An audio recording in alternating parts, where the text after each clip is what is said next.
Good evening. Due to the extreme weather conditions and the safety of our staff, students, and community, the January 16th meeting was moved this evening pursuant to Section 551.0411 of the Texas Government Code.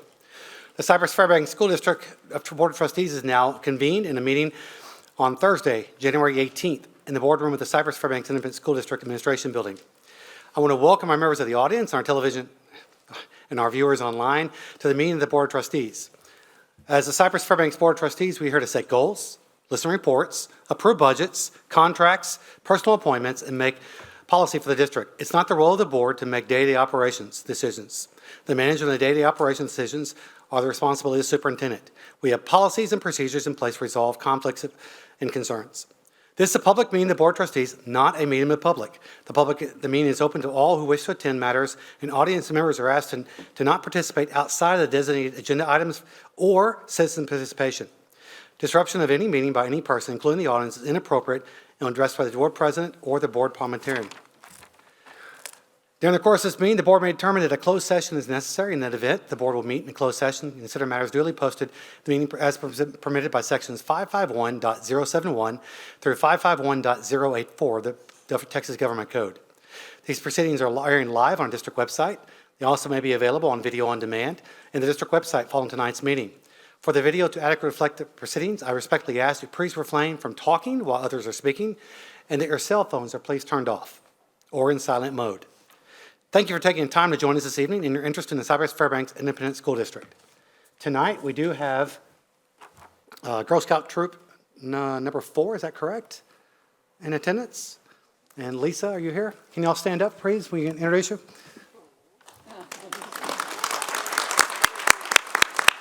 Welcome. We're glad to have you. It looks like you have Girl Scout cookies as well. So during intermission, if you want to get those, I'm sure they'd appreciate that. Not that we're selling anything here. At the end of each open meeting, patrons are registered in accordance with the procedures as designated by BED regulation and may address the board for the agenda comments prior to the board's consideration of an action item. Unless the agenda is rearranged by the board president during the meeting, the agenda comments will generally take place prior to each agenda item. In accordance with those BED regulations, patrons may address the board during citizen participation on matters of interest or concerns that are posted agenda items. Unless the agenda is otherwise rearranged by the board president during the meeting, citizen participation will generally be held after reports and action items. We actually have moved that, so we need to change that in the agenda.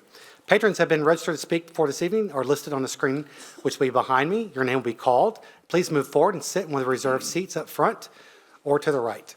When you approach the podium, as you'll see the 2 different screens, one to our left, one to our right, and a monitor inside the podium. When it's your time to begin speaking, the digital presentation timer will be displayed on top of the monitor. The timer will be in accordance with the number of speakers this evening, and there will be a 30-second and a 15-second warning light to wrap up your comments. The invocation for tonight's meeting will be given by Larry Warmack, the intern pastor at the Westway Baptist Church. Prior to Westway, Pastor Larry served as a founding pastor of Copperfield Church for 28 years. He retired in 2018. He is married to Dr. Pamela Warmack, who is retired from Lone Star College. They have 3 grown sons who attended schools in Cypress-Fairbanks. Their son, Philip Womack, teaches chemistry at Jersey Village, and members of the Westway Baptist Church and serve at Cy Ridge High School, Fancone Elementary, and Wilburn Elementary. Thank you, Larry, for being here tonight and supporting our district. Before the invocation, I would like to introduce the Jersey Village High School Air Force JROTC cadets. They'll present tonight's colors. Carrying the U.S. flag is Cadet Major Edward Mole.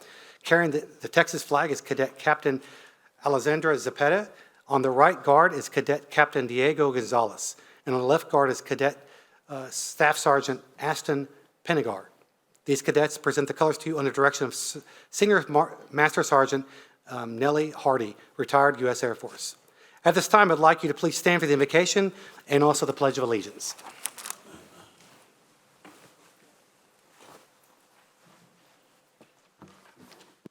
Let's pray. Heavenly Father, we thank you that we can gather tonight with these leaders in our district and our trustees. Lord, we ask you to give them wisdom, courage, guide them in the things that they need to think about tonight and the things they need to do. Lord, we thank you for our new superintendent, Dr. Killian. We ask you to bless him, bless his family as he makes this move. And Lord, we thank you that we can be a part of a school district that is still open to prayer and to following your ways. Lord, guide our ways. We love you. It's in the name of Jesus we pray. Amen.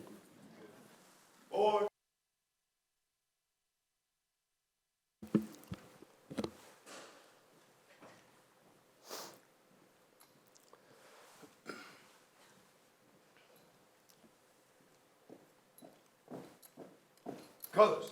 Halt.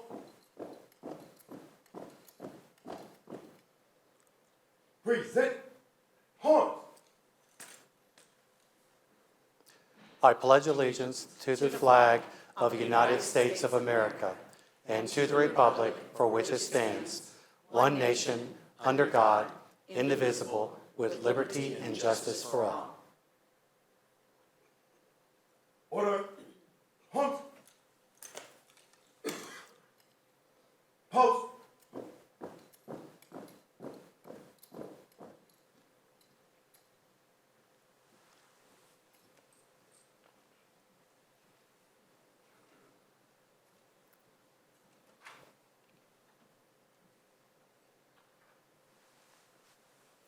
You may be seated, please.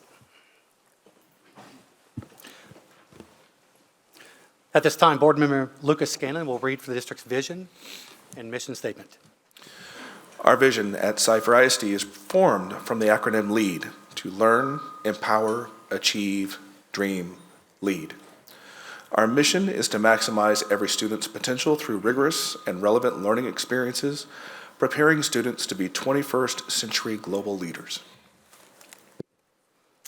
Thank you, Lucas. We'll now proceed with remarks and recognition portion of the agenda. At this time, I'll hand it over to Dr. Killian, and he'll read through this. Thank you, Mr. President. Just having some technology issues here. I'm over the age of 50, so actually this weekend is my birthday, and so I'm 58, and this defeats me sometimes. So, welcome, Cypher Nation, and good evening. Fall recap for you. The fall semester of 2023-24 school year showcased many great moments in Cypher ISD. Please enjoy this recap video highlighting how our students and staff brought out the best. Fun under the Friday night lights!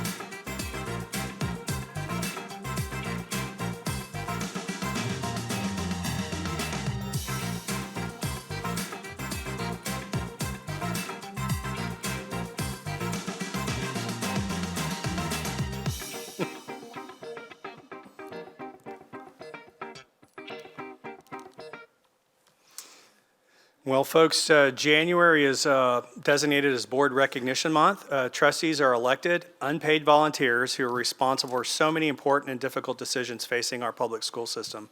We thank our 7 trustees tonight and all those who have served as trustees in the Cypher Independent School District for making that sacrificial commitment to our community.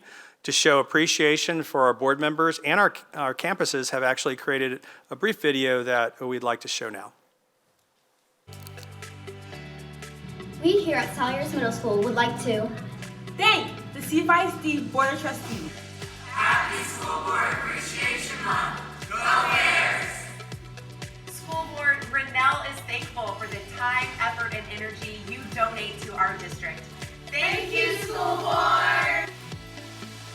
We are the proud Lowry Longhorns. We want to thank our school board for all of your support.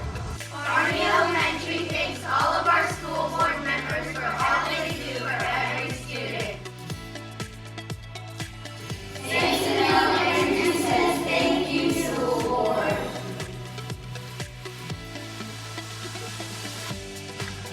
Cypher ISD School Board, Brosnahan Elementary appreciates you. Thank you for putting your heart into Cypher. You are appreciated. Your hands sound the best. Hand loves you. Thank you, school board, for all you do. Happy Board Appreciation Month from the Big K. Bear Grove Elementary loves our school board for supporting our students and staff. We appreciate your service and dedication to our students, staff, and community. Thank you! Thank you, Cypress School Board. We just say hi, our school of pride. Thank you, CFISD School Board. Thank you, board members and superintendents for all that you do. Cougars are leaders.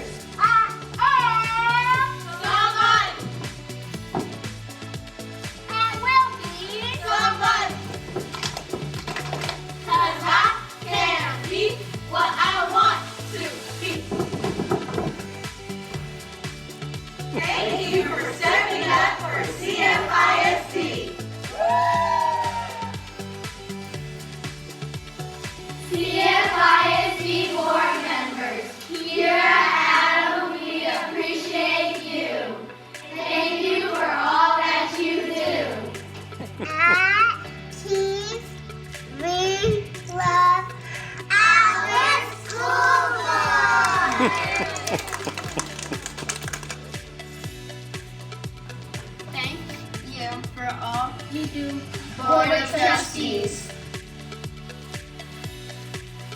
Thank you, Cypress School Board. Gracias por ser escolar de Cypress.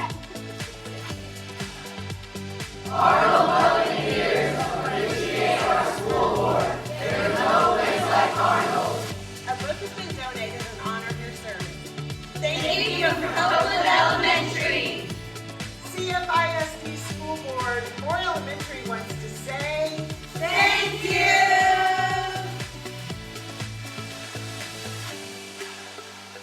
To our wonderful school board, from all of us at Alt Elementary, we would like to say, Thank you for all you do. and remember, It's a great day to be an all-star.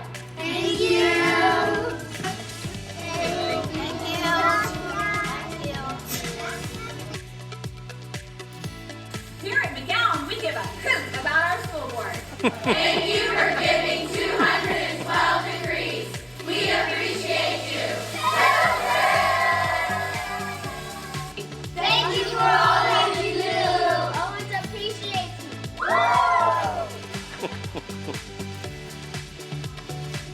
Thank you, CFISD School Board. Thank you, School Board.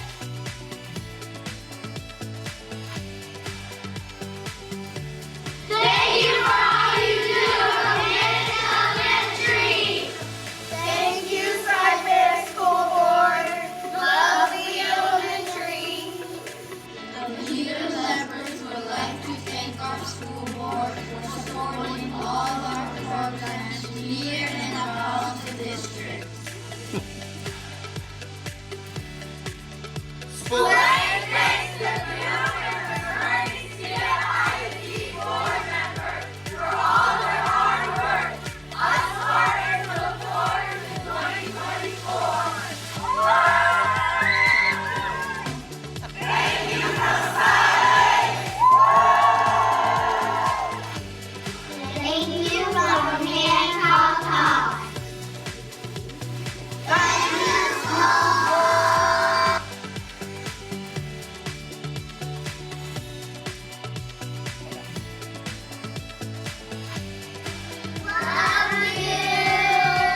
Thank you, school board members, for everything that you do and all of the time and energy you put into our school district.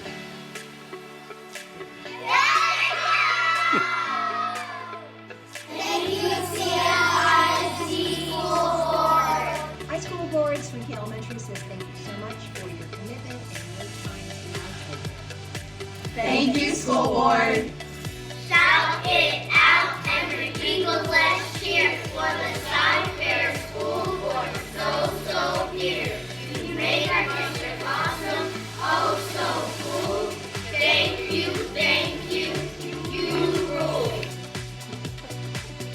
Cypress Creek High School is thankful for the leadership, the support, and the dedication that the school board provides. Thank you. Thank you. Cypress Springs High School appreciates our school board for everything that you do. Go Springs, go! Andre Elementary Lepers would like to say, Thank you.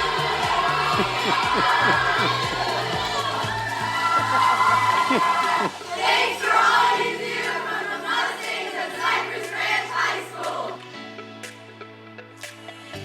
Thank you. Thank you. thank you from the Carpenter Center.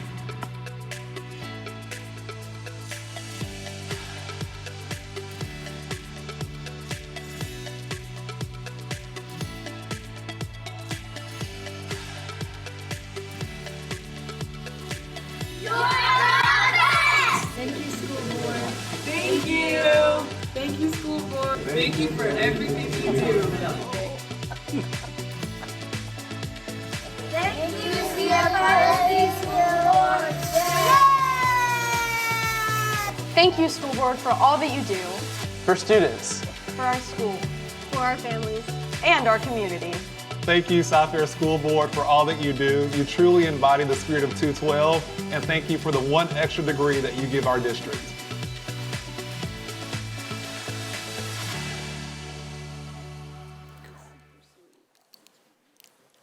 All right, and a special thank you goes out to the Cy Ridge High School Culinary Arts Practicum students under the leadership of teacher Randy Medrano Falcon for preparing delicious treats for you. Lastly, I want to thank all of our campuses for delivering gifts and school swag that are up. I think actually they're in the boardroom, so the back room. So thank you very much for everything that y'all do, and we appreciate your leadership and look forward to working with you in 2024. So next we have the National Mentoring Month. January is designated as National Mentoring Month. Mentoring can make a difference in the lives of students struggling with academics, personal issues, staying in school. We would like to thank all of our CFISD mentors for making such a difference in the lives of these students. If you're interested in becoming a mentor, please contact the Pflugerville. It was bound to happen. And then they could give us a call. One. We're going to start a Pflugerville jar, like a swear jar. The Cy-Fair, Community Engagement Office. Apparently I can't just read. Leadership. I knew that was going to happen. The character trait for this month, bringing out the best character trait for this month of January is freedom from prejudice. Thank you to all the campuses for emphasizing strong character for our CFISD students. Here's something that I'm looking forward to, and I hope you all will attend, the CFISD dance show-offs. The CFISD dance show-offs are scheduled for Thursday, January the 25th from 6 to 8 p.m. at the Berry Center. See some of the top dance talent throughout the district, including the all-district dance team, and admission is free for all who attend. In addition, get your cowboy boots ready. The annual CFISD Livestock Show, the 30th annual Livestock Show and Sale will be held January 31st through February the 3rd at the CFISD Exhibit Center on 11206 Telge Road. As in past years, we will live stream the judging and the sale, and the on-site freezer sale and silent auction will be at 9 a.m. on Saturday, February the 3rd, followed by the buyer's luncheon at Arnold Middle School at 11 a.m. and the live auction at 1 p.m. back at the Mike and Darlene Gerard Arena. So I practiced that and I was going to mess it up. So I already messed up Pflugerville, so hey, we're just going for the gold now. View more information on the district website. Also, a National Counseling Week. We will honor our school counselors the week of February 5th through the 9th for National School Counseling Week. The National School Counseling Week highlights the tremendous impact that our school counselors can have in helping students achieve school success and plan for their career. Now we have something very special to announce. We have a new principal, and so I will turn it over to Christina Cole for that introduction.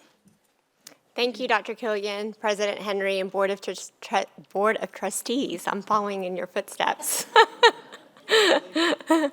I'm always pleased to introduce a new principal to you and to the Cyfair ISD community.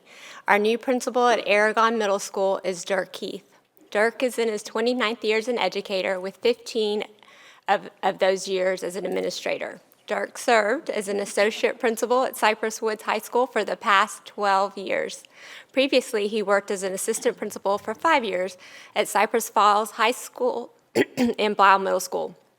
Dirk began his educational career in Aldine ISD and quickly found his way back to Cyfair ISD.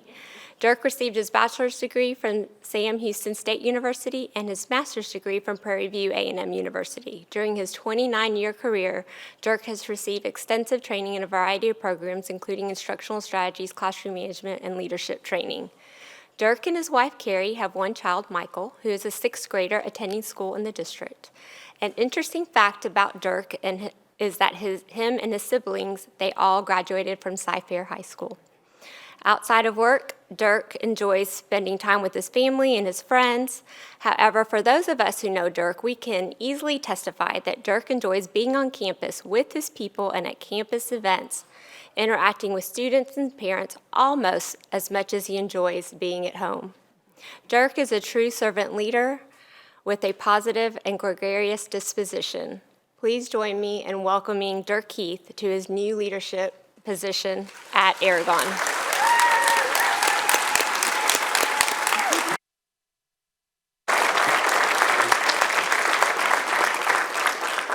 Mr. Henry, Board of Trustees, and Dr. Killian, I want to thank you for this honor.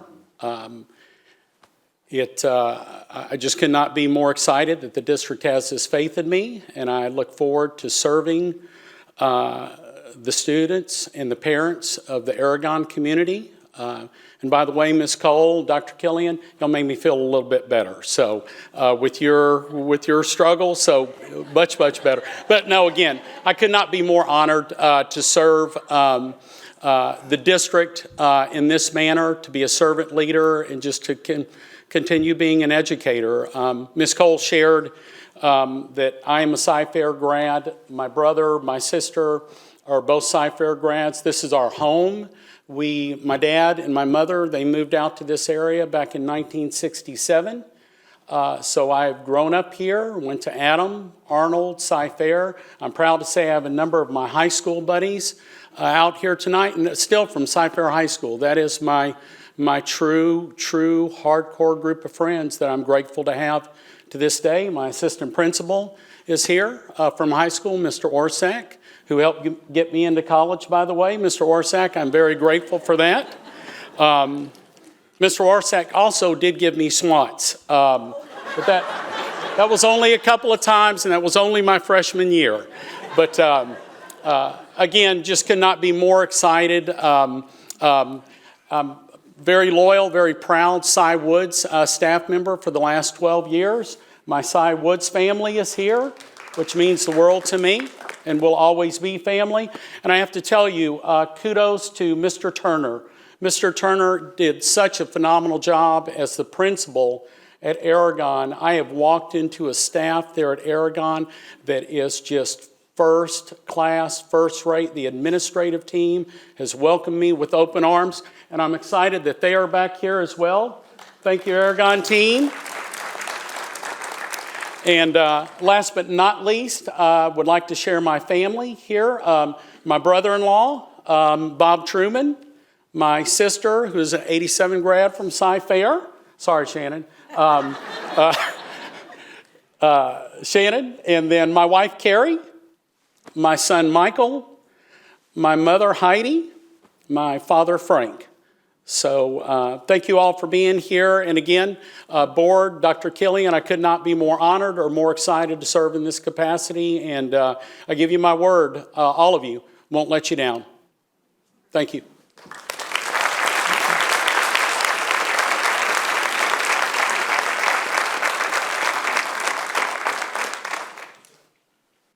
Just real quick, when you speak from the heart, you don't make any mistakes, right? So I want to follow that lead, and I want to speak from the heart now. It's been very special coming to Cy-Fair, and I understand why you've stayed here, because quite frankly, it's an awesome district. And I just want to do some special shout outs and thank you. Sorry, Holly, I'm going off script. So Matt and the entire operations team, I just want to say thank you for their work, running down leaks, making things ready for us for Wednesday. We had over a dozen campuses with water issues on Tuesday that they had to take care of all the way into the evening Tuesday. So even though it didn't look like we had a hard freeze in some areas, we had problems, and those guys took care of it. And I just really do appreciate you and all the operations folks. So. In addition, I wanted to say thank you and some appreciation to our safety folks and the police department for keeping an eye out on our facilities and the needs during the cold snap. They were awesome, and Chief Mendez, love you. Thank you very much for you and your folks. So, in addition to that, about 21% of our staff don't live in the district. Did you know that? And so that's why we had to make that special call, because we had folks traveling, and we had surrounding districts that had already made that call, and so we wanted to support our folks. A big thank you goes out to our HR, benefits, and business staff for the onboarding help in weeks 1 and 2 for me. Thank you to Brooke in HR. I'm calling out specific people because the customer service was phenomenal. I just have to say that it was awesome, and I know she was working outside of her area to help me, and I needed the help, as you could see from tonight. So she was there on January 2nd to show me around. So most of the staff weren't even in the office when she stepped up, and so I just want to say thank you. I also appreciate our Assistant Director, Angela Green, who helped me out with benefits process, and Kayla Holler, Director of Payroll, who helped me with payroll. They were all exceptional, and there's a reason why Cy-Fair is a destination district, and it's because of the people. It really is because of the people. Big kudos go out to all that were involved in the wrestling invitational that I got to see on my first Friday in the district. That was actually when most of the staff weren't even back, and we were holding a wrestling invitational. And I just have to say that it was a wonderful event. And I also want to say a huge undertaking and a special event. The Berry Center has always been a place where I could tell you from other districts, we want to come, because it's because of the people and the customer service. And Director Beth Wade and her team, in collaboration with Associate AD Kirk Eaton and the athletic department, were amazing. I saw customer service all over the place that day. Also, I just wanted to say a special thank you to Coach Ronald Patton. He showed me around, gave me the greatest tour that I've ever had of that facility. I saw the back workings of it, and he was awesome. Genuinely a nice person, good people. And I believe he was a graduate as well.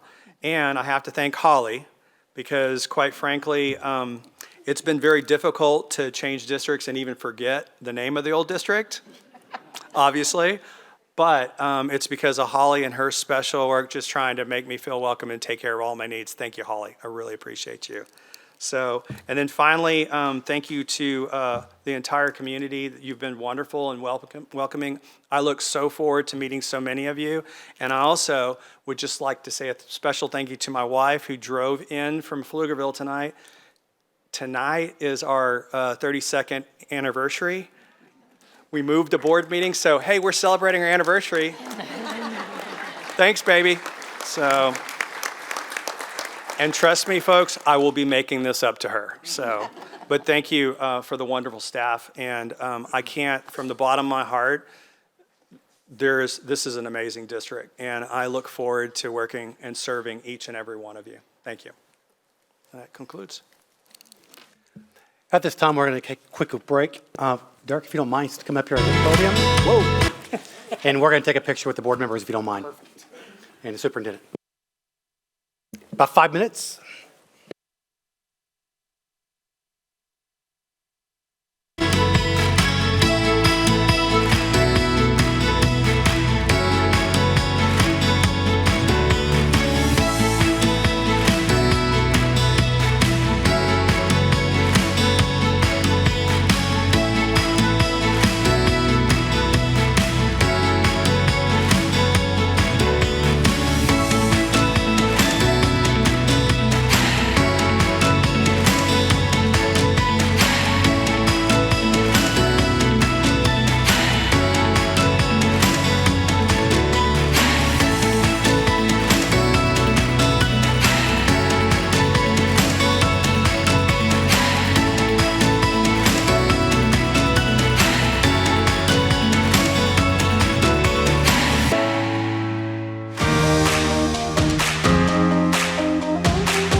40.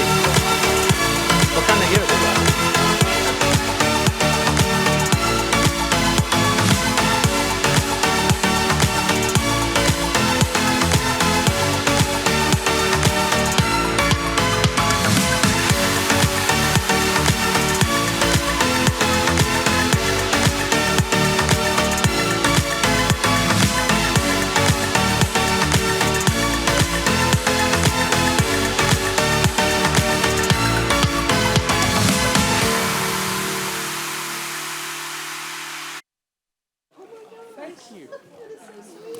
She wasn't trying to sell them, she was trying to give them to us. All right, we're now back from break. Thank you very much. Before we end the recognitions, I want to do a couple of recognitions we're going to start doing at board meetings now, which is birthdays. We missed a couple of birthdays. First, Matt Morgan. It was your birthday this month, correct? Happy birthday, Matt. Happy birthday. And Barbara Lugeski as well. Happy birthday, Barbara. And of course, our own superintendent's birthday is on the 21st as well. So happy birthday to all of our staff and everyone as well. At this time, we'll now proceed with board comments. Board members may make comments during the portion of this agenda about conferences attended, district events, initiatives, continuing education.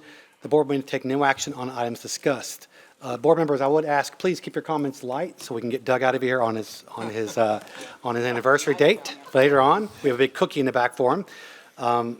Just so everyone's recognized, me and Doug did plan this meeting on this night. He did say it was okay with his wife, so I'm going to throw him under the bus on that one. So at this time, I'm going to start with this way to the right. I'm going to start with Justin. Justin, if you have any comments. I do. Thank you, Mr. President. Good to see everybody here. I hope everybody had a great new year, and 2024 is off to a great start. I'm looking forward to a great 2024 for CFISD. First of all, I want to thank everybody who was involved with that fantastic presentation with all the different campuses. I was just blown away and extremely grateful for all the time and effort that went into it, and just very honored and grateful to be your trustee, and I'm just so thankful for that video and that I was blown away. So thank you for everybody who participated, and I want to thank the Girl Scouts who attended this evening and who have provided us with Girl Scout cookies for school board appreciation. These are the Adventurefuls. I highly recommend them. I have 2 daughters in Girl Scouts. I have ranked, tasted every single Girl Scout cookie. These do well. These do very well in the freezer. I highly recommend them. 2 points I want to address this evening. One of the things that we're going to discuss this evening, and I want to make a note about and just kind of give a quick discussion on that, is we're going to be updating our board operating procedures, or at least that's on the agenda this evening. One of the things that we're going to be doing is we're going to be creating standing board committees and ad hoc committees. And I think this is a very good course of direction for our district and for our school board. Because the purpose of this is for your elected school board members to be more actively involved in the creation of district policy. And I want this to serve as a signal that, this is going to be a very active and engaged school board. We're going to work collaboratively with our superintendent, our administration, our staff, in a committee environment to help put together policy, ultimately to continue to make this the best educational choice in the state of Texas and in these US of A states. The other thing that I want to discuss this evening is I want to share my experiences I had this December at my very first graduation that I attended as a school board trustee. So last month I attended the Brodingham Fall Celebration of Success at the Brodingham Center Student Union. As an interesting note, it was Dr. Henry's last graduation and my first graduation all at the same time. And what was really impressive about the whole event and the students and the center itself is that I spoke with quite a few students and I received very clear and well thought out answers to a question, what's next? What's next for you guys? And I heard very clear vision about what they wanted to do with their future. Students wanted to attend Lone Star College and ultimately go to the University of Houston, which I highly encourage. Go Cougs. They want to interview for certain companies that they're already talking to. They've already applied to and they're attending technical school for a trade. And I just want to give kudos to the team and the leadership and the teachers of the Brodingham Center for instilling that vision and that can-do spirit with these graduates. And they're going to do great things, as all of our Cy-Fair graduates do. And so that was my very first graduation to attend as a trustee. I was blown away.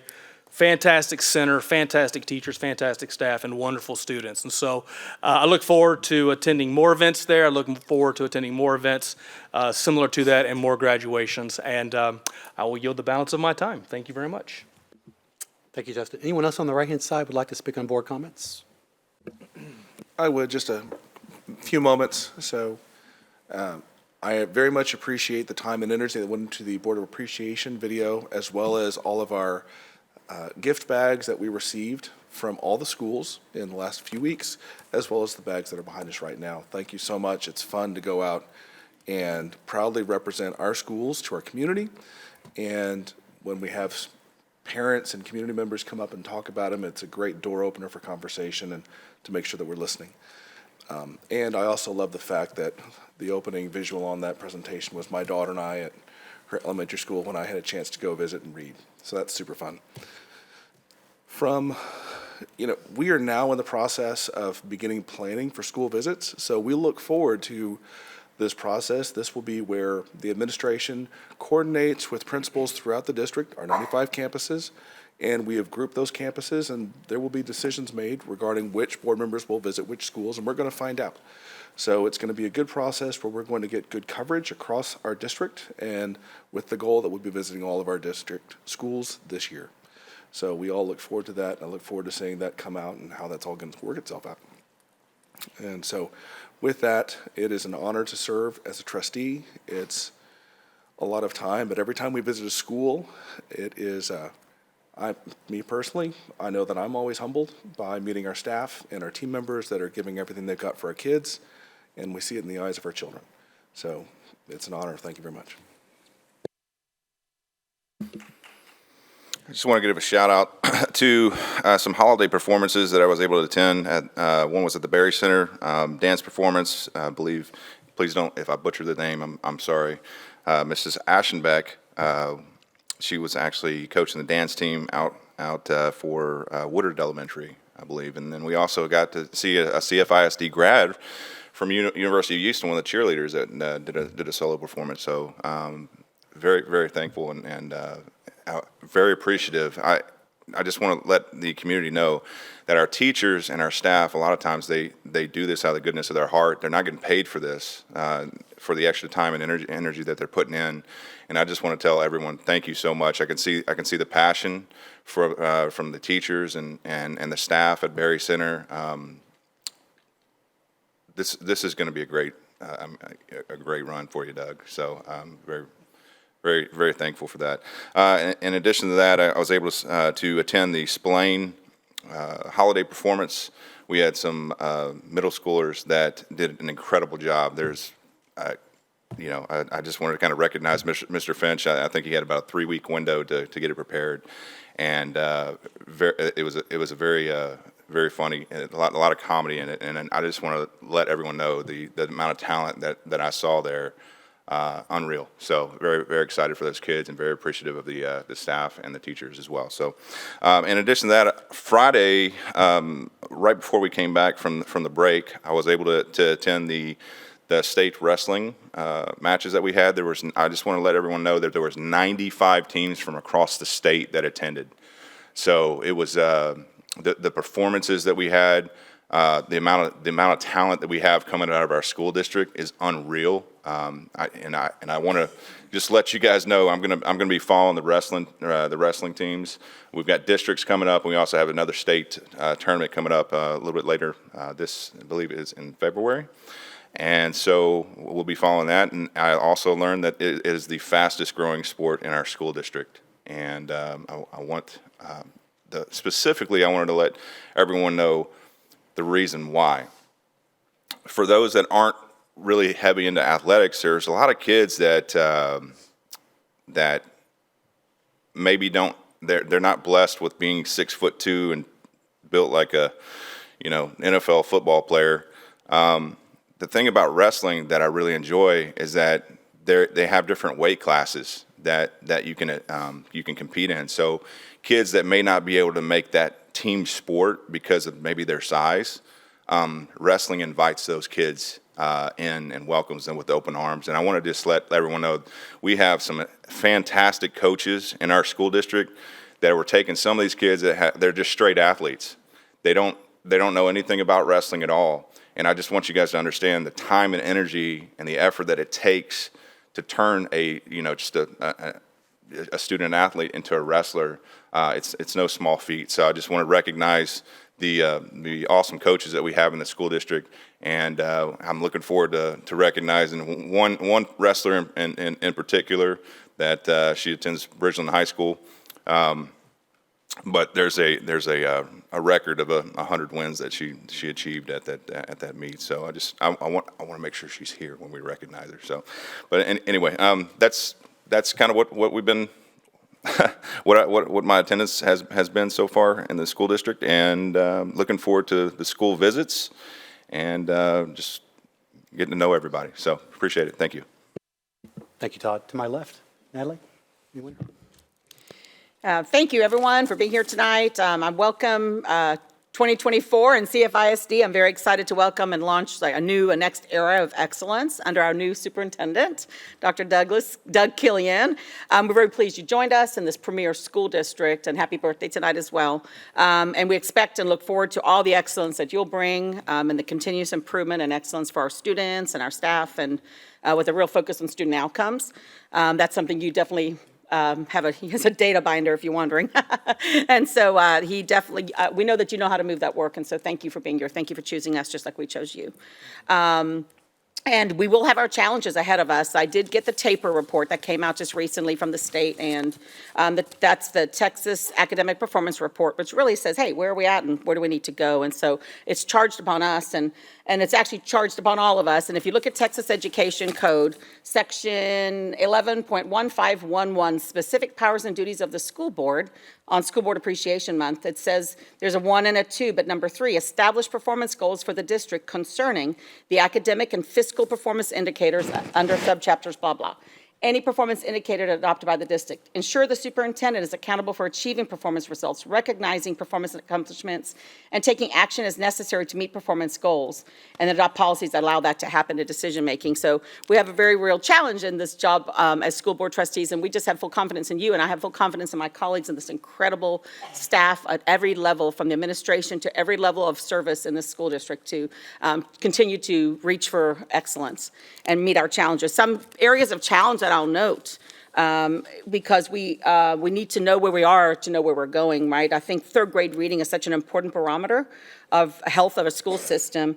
And after COVID, we've continued to have those challenges. And we continue to have the challenges just as we reached in this TAPER report, we hit our economically disadvantaged population hit 62%.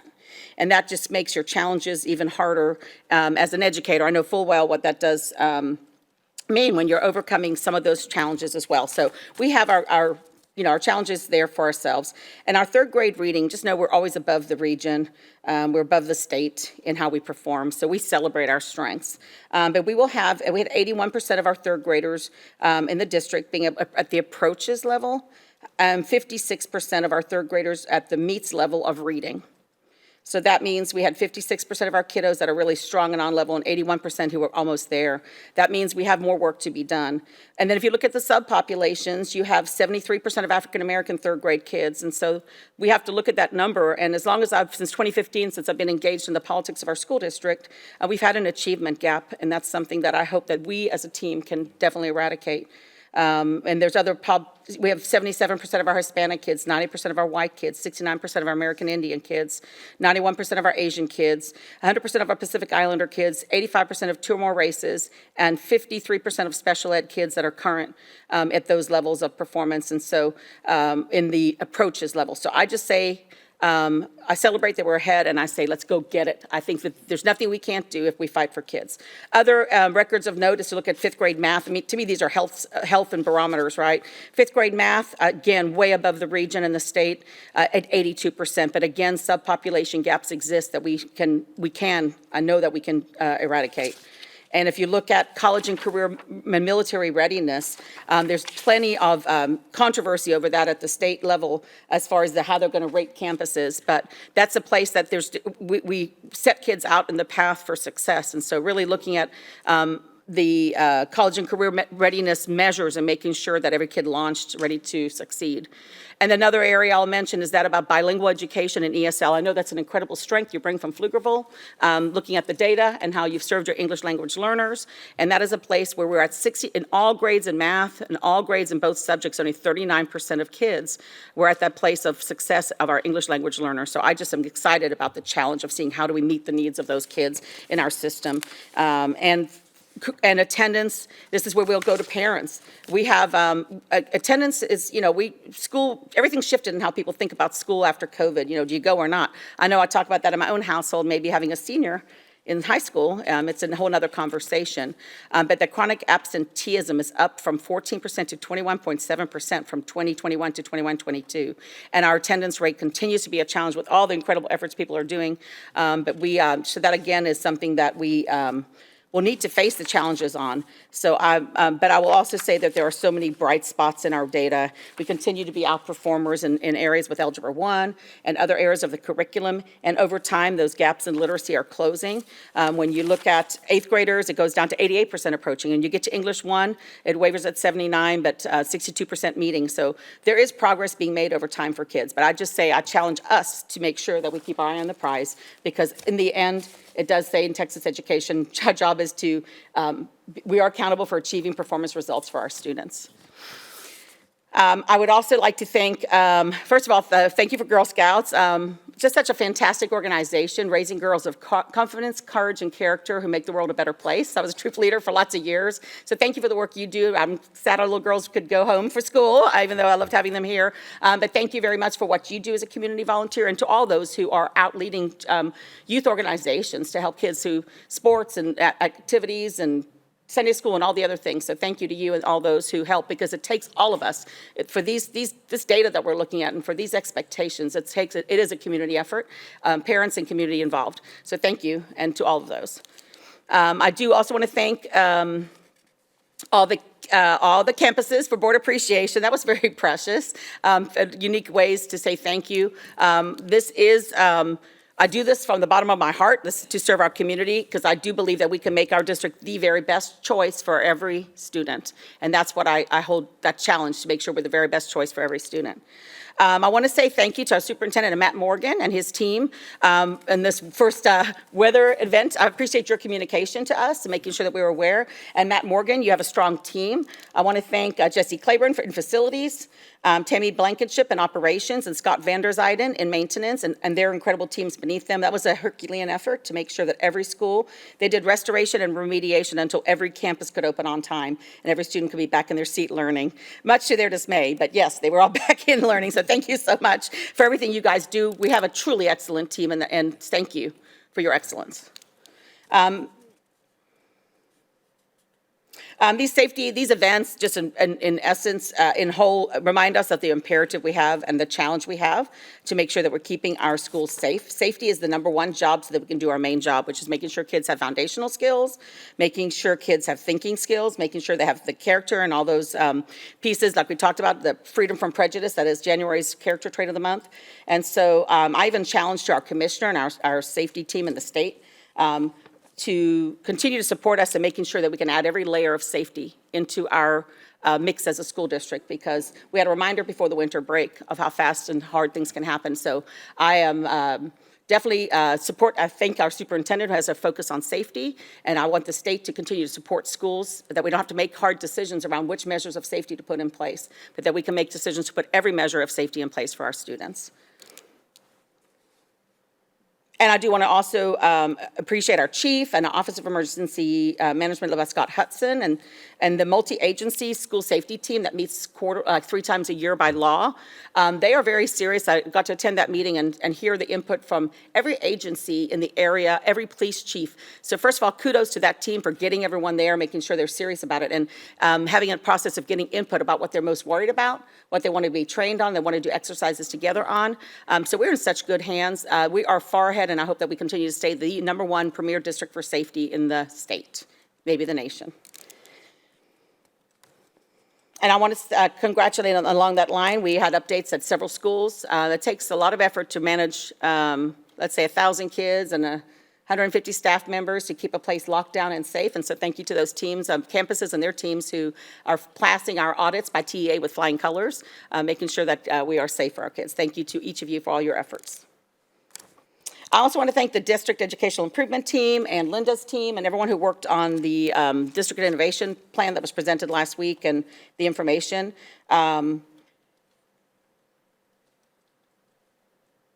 It was definitely important that we answered. There were definitely concerns in the community, and so we had to make sure we answered those and there are safeguards in place for those community members who would be scared. Teachers are the most important resource we have. And we have to do everything we can to attract and maintain the very best teachers for our children. It's one of the most crucial things we can do right now, one of the crucial functions of our board. And so I appreciate the fact that we have some of the most amazing teachers and that we'll be able to have every advantage in making sure we hire and recruit, because teachers are the very front line. They are led by great leaders in schools. Principals matter to teachers. But teachers are the ones who are on the front line educating our kids, getting the skills for college and career, making sure they have their foundational skills, those interpersonal skills, character, technological skills. That's all done by our teachers. And so they're the key deliverer of the promise of our school system. And so every which way that we can make sure that we honor, validate, and hire the very best, I'm in support of that effort.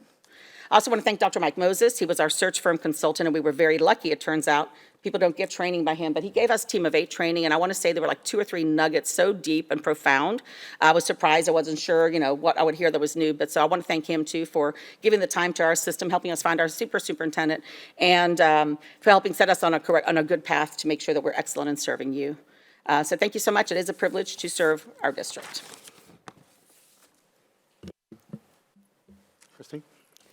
Good evening, Cy-Fair. I wanted to extend a warm welcome to our new superhero superintendent, Dr. Killian, to say that we are excited that you're here and we know there are great things to come. I'm kind of surprised not to see Mark Henry here. I'm just kidding, of course. Congrats to Mark and his retirement. Happy New Year to everyone as well. I wanted to take a moment and say thank you to the administration and the staff and the leadership who've been training us and guiding us on all things CFISD. Thank you so much. It's been extremely helpful. We new trustees have been training over the last month and have more to come. And as several have mentioned, we will be visiting our schools. And I had the honor to volunteer at Brosnahan Elementary, the Broncos Holiday Shop.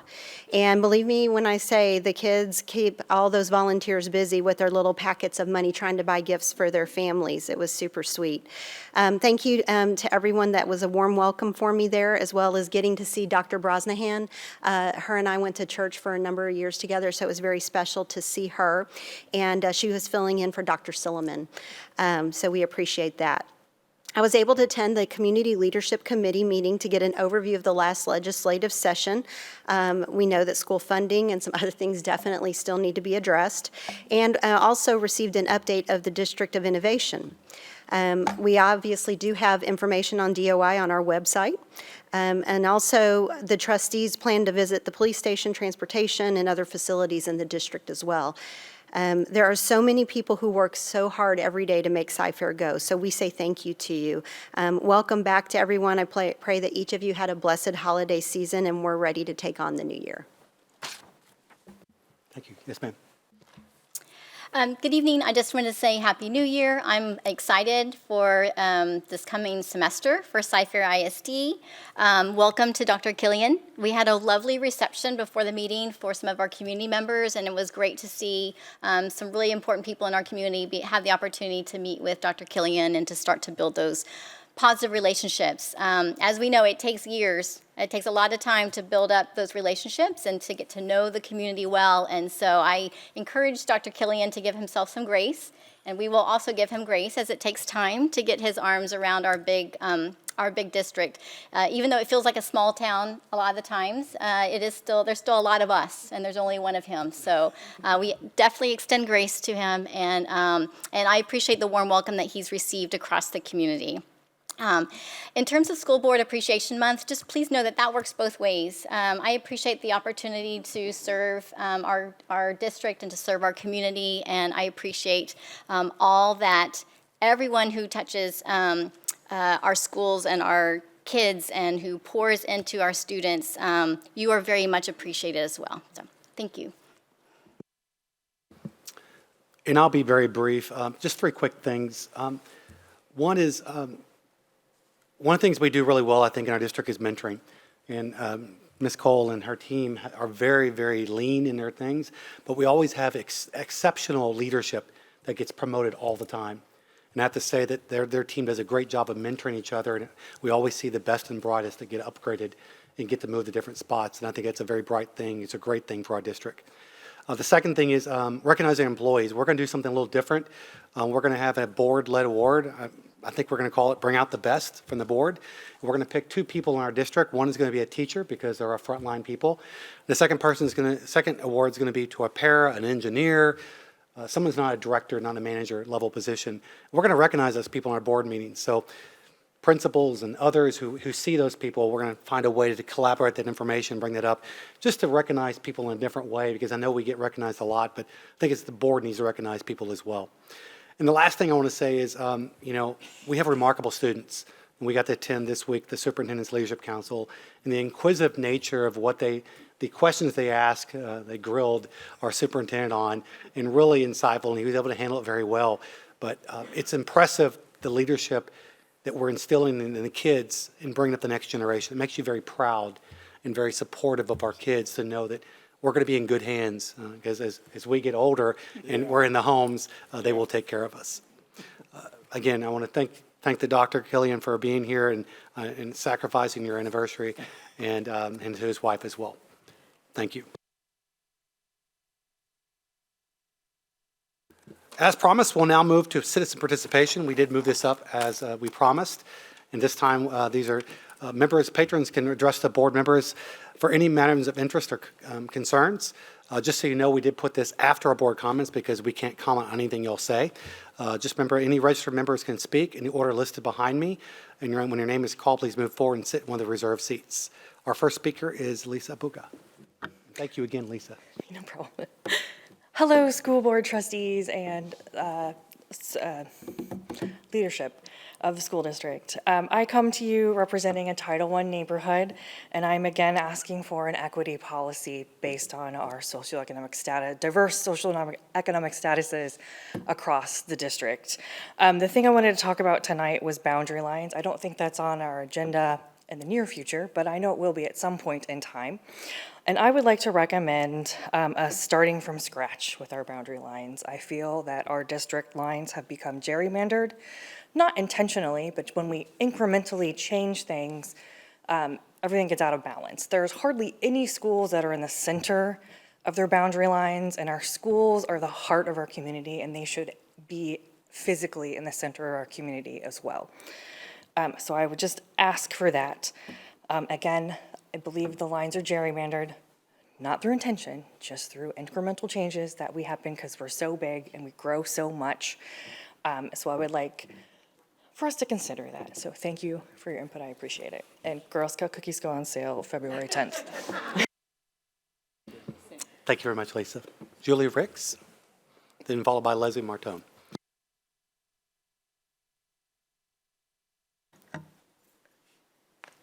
Hello. Tests have lost their purpose and value.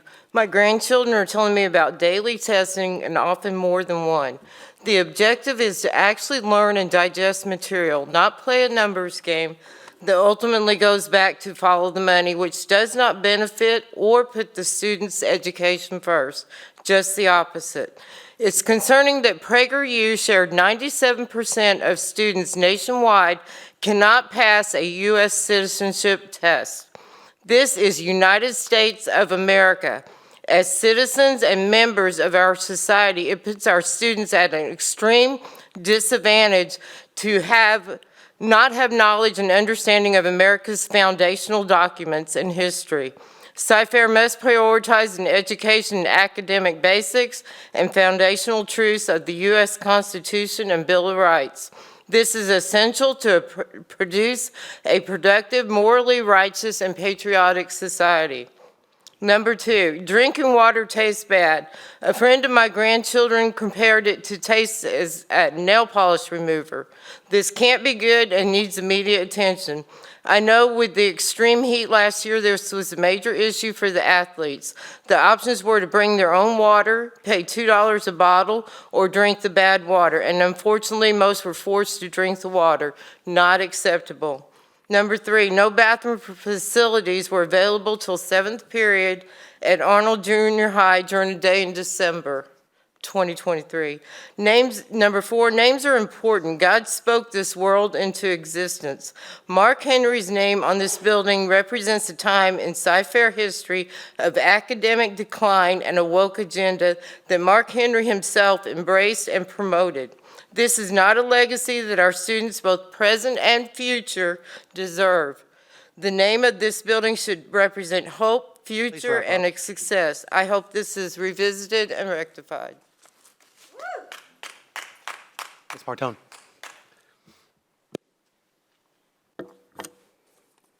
Dr. Killian, President Henry. On behalf of the board and membership of the Cy-Fair Houston Chamber of Commerce, I want to thank each of you for the courage and tenacity it takes to assume leadership for Cypress-Fairbanks ISD.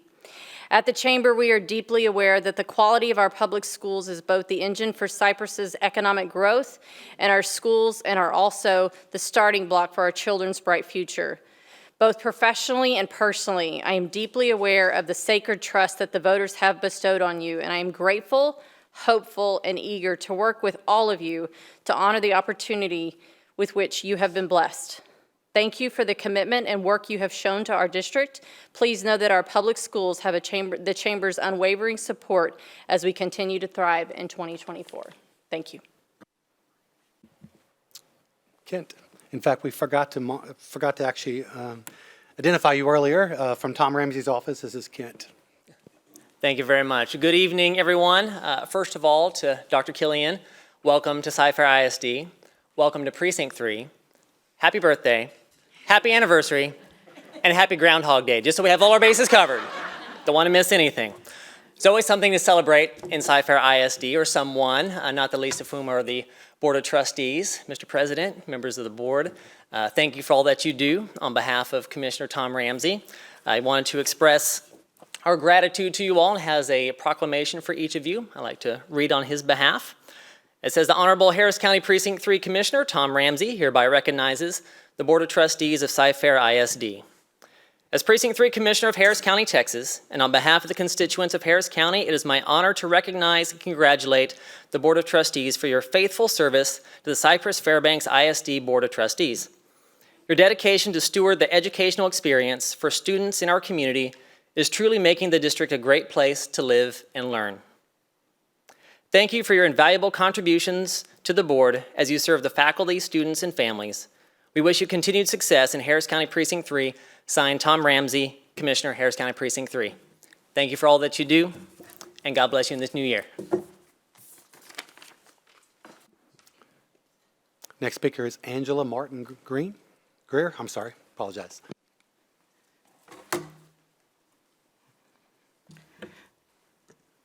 No problem.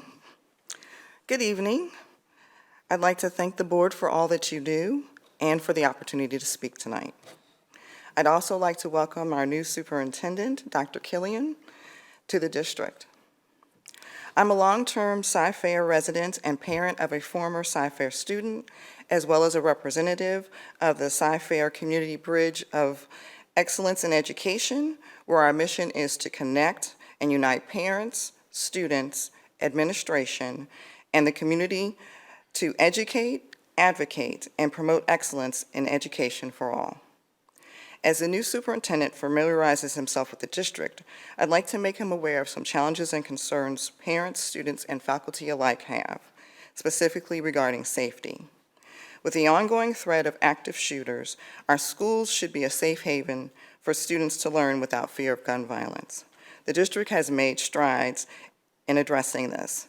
Several measures have been taken to fortify our facilities from external threats, but not enough attention is given to internal ones, division, bullying, racism, and classrooms, which are also detrimental to our students' well-being.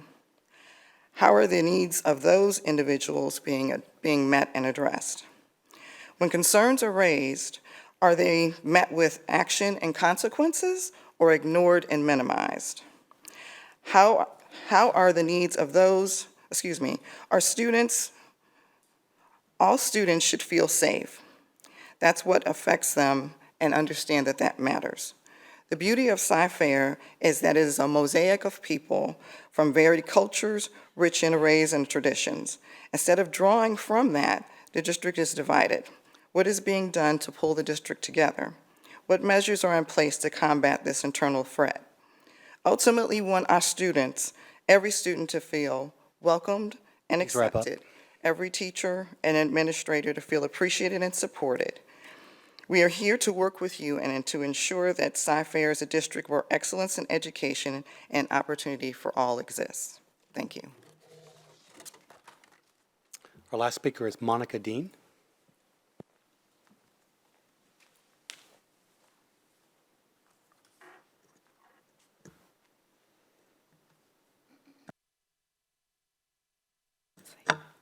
Okay, in honor of Board Appreciation Month, I want to take this opportunity to congratulate all the new board members. Thank you to the ones that are currently serving, and welcome Dr. Killian to our Cypress community. And a special shout out to our new board president, Scott Henry. 2 years ago, you endured an excessive and unwarranted amount of personal attacks on you and your family. Some others sitting up there have as well. So I commend you for standing strong and continuing to work tirelessly as a volunteer for our community. I also want to thank you, Scott, for putting parents and taxpayers first. Over the past several years, parents and taxpayers like myself have waited hours to voice our concerns. And most recently, some of us waited 10 hours. Yes, 10 hours to speak. By making this one of your first priorities as board president, it shows that you not only respect freedom of speech, but it also demonstrates that you value our input as well. I pray for wisdom and discernment for each of you as you are tasked with doing your due diligence, researching all of the interconnected issues facing our district, Texas, and beyond. I look forward to seeing this new board and Dr. Killian move the district in the right direction. Thank you. Thank you to all of our speakers. Moving on to reports. The administration now will provide progress report of goal number 2, target objective number 1 of the board monitoring system. Teresa, you may please proceed. Good evening, President Henry, Board of Trustees, and Dr. Killian. This evening, we will provide you with a progress report on Goal 2, Objective 1 of the Board Monitoring System, which addresses establishing baseline targets for identified measures included in the Safe and Supportive Schools Program Plan. Before we get into the details of the plan, we thought it would be important to provide some background or a look back on where our focused efforts on safety and security began almost 10 years ago, and the safety and security measures implemented, including enhancements to our facilities. Additionally, we will provide you with a summary of the various funding sources utilized for the various projects and security measures. We all remember the tragedy at Sandy Hook Elementary in December of 2012. This tragedy had a significant impact on school districts across the country as they studied and reviewed the reports on how the intruder made entry into the school. In this case, the intruder made entry through the front of the building. During the fall of 2013, we formed a long-range planning committee to review our facility needs, not just for new campuses and standard renovations, but we placed a major focus on identifying safety and security enhancements needed. The 2014 bond program included over $55 million in security enhancements such as intruder detection panels, security vestibules, lockdown panic buttons, bullet-resistant glass at front entries. Fast forward to the 2017-2018 school year, and we experienced the tragedies in Parkland, Florida, and Santa Fe, which hit very close to home. In May 2018, Governor Abbott held a series of roundtable discussions with superintendents, law enforcement representatives, mental health authorities, and survivors of the Santa Fe tragedy. The discussions culminated with the release of the School and Firearms Safety Action Plan on May 30th. The plan included over 20 recommendations that outlined immediate action that could be taken by school districts and the state prior to the start of the school year. as well as legislative proposals that could be considered in the upcoming 86th legislative session. That summer, we convened a committee that included a team of experts from a variety of areas: the police department, facilities and construction, student services, school administration, student services, communication, psychological services, and guidance and counseling. We held a series of roundtable discussions focusing on facility improvements, behavioral and procedural improvements, mental health and counseling, and training. The input and feedback from the roundtables led to the development of the CFISD Safety and Security Action Plan, which included the implementation of measures such as clear backpacks, student IDs, limiting access points, and the creation of the Mental Health Intervention Team. In an effort to evaluate our recommended plan, we compared our plan to the Governor's Action Plan. This was a great exercise. Out of the 20-plus recommendations outlined in the Governor's plan, our committee had either addressed that area or had developed a plan for addressing it in the near future. I also want to point out that our crisis response team was actually highlighted in the Governor's report. In the fall of 2018, to further evaluate our safety and security plan, we hired True North Consulting to conduct an audit of our safety and security measures. The audit focused on operations or human factors, physical measures, and security technologies. The final report was divided into a number of recommendations that were ranked from 1 as the highest priority to 5 as the lowest. Later that fall, we formed the Long-Range Planning Committee that reviewed the audit and recommended many of the priorities included in the report in the 2019 bond program. This included security measures such as the segmentation of our elementary campuses, further integration of lockdown panic buttons, door prop alarms, additional card readers on exterior access doors, modification of secured vestibules, perimeter fencing, additional bullet-resistant, impact-resistant glass on exterior windows, video intercom systems at entry and kitchen back doors, and classroom phones. While the bond program was focused on additional safety and security enhancements to our facilities, our newly formed mental health intervention team was focused on developing plans to address the behavior and mental health safety measures. The team researched various threat assessment models. In the fall of 2018, the mental health intervention team, along with our general counsel, Marnie Sims, attended a training at Region 4 conducted by University of Virginia professor and clinical psychologist Dr. Dewey Cornell on his evidence-based model for conducting threat assessments of students called Comprehensive School Threat Assessment Guidelines, or CSTAG. Immediately following the training, the team reached out to Dr. Cornell to bring the training to an identified group of CFISD campus administrators and train approximately 24 staff as CSTAG trainers. In the spring of 2019, district assessment forms were created using the CSTAG model, and a district focus group of campus administrators were utilized to provide feedback on revisions. In June 2019, Governor Abbott signed into law Senate Bill 11, which created threat assessment teams and established the Safe and Supportive Schools program, which we will review and explain in more detail shortly. Moving into the 2019-2020 school year, we provided district-wide threat assessment training to campus administrators and fully implemented the threat assessment procedures. And then we all know what happened in the spring of 2020. Beginning in March, school districts were closed for in-person instruction for the remainder of the year. Then, school districts offered in-person and remote instruction for the 2020-21 school year. Unfortunately, the majority of students who were most in need of behavioral and emotional support remained in a virtual setting for the entire school year.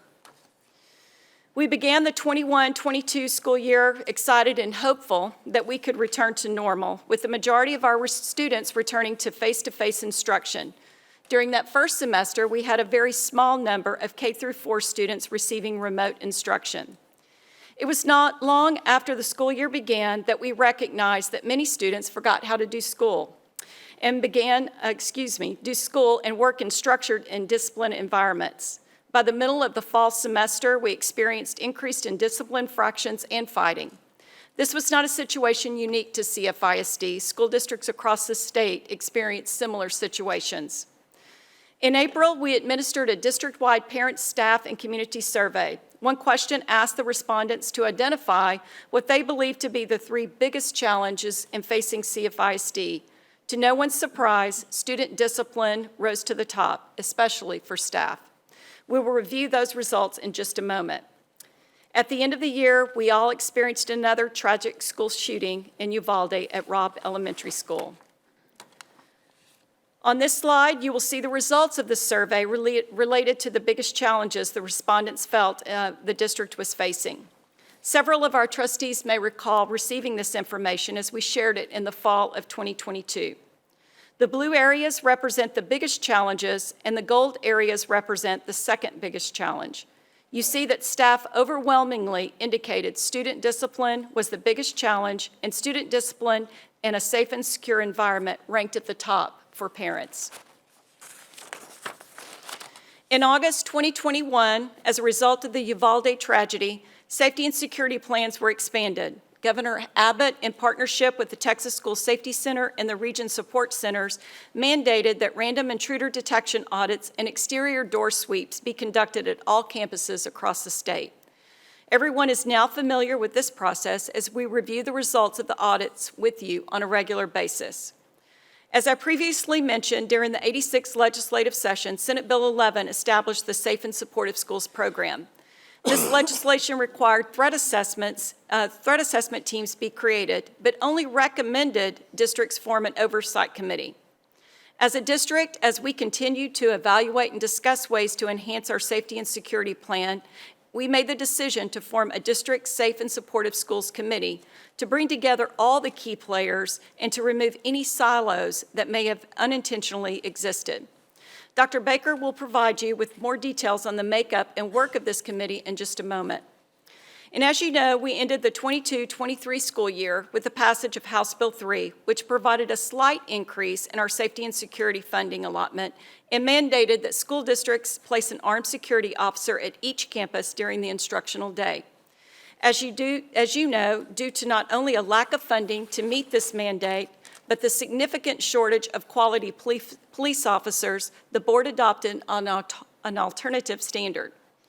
I will now turn the presentation over to Dr. Wes Baker, who is one of the licensed psychologists on our mental health intervention team, who along with Dr. Michelle Pastoric leads and facilitates our Safe and Supportive Schools Committee.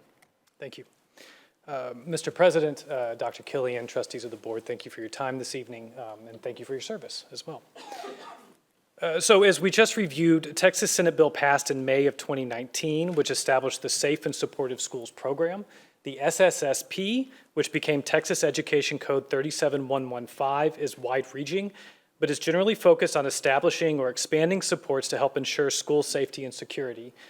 One of the primary changes that came with 37115 was the requirement that schools formally establish and train multidisciplinary teams to conduct behavioral threat assessments.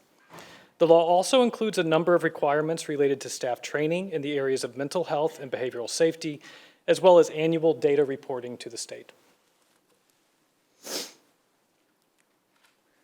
So for TEA, the Safe and Supportive Schools program is broad, and each of these areas falls, at least in part, under this umbrella. So positive school climate refers to the positive impact that the culture, norms, goals, and teaching practices of a school can have on that school's students, parents, and staff.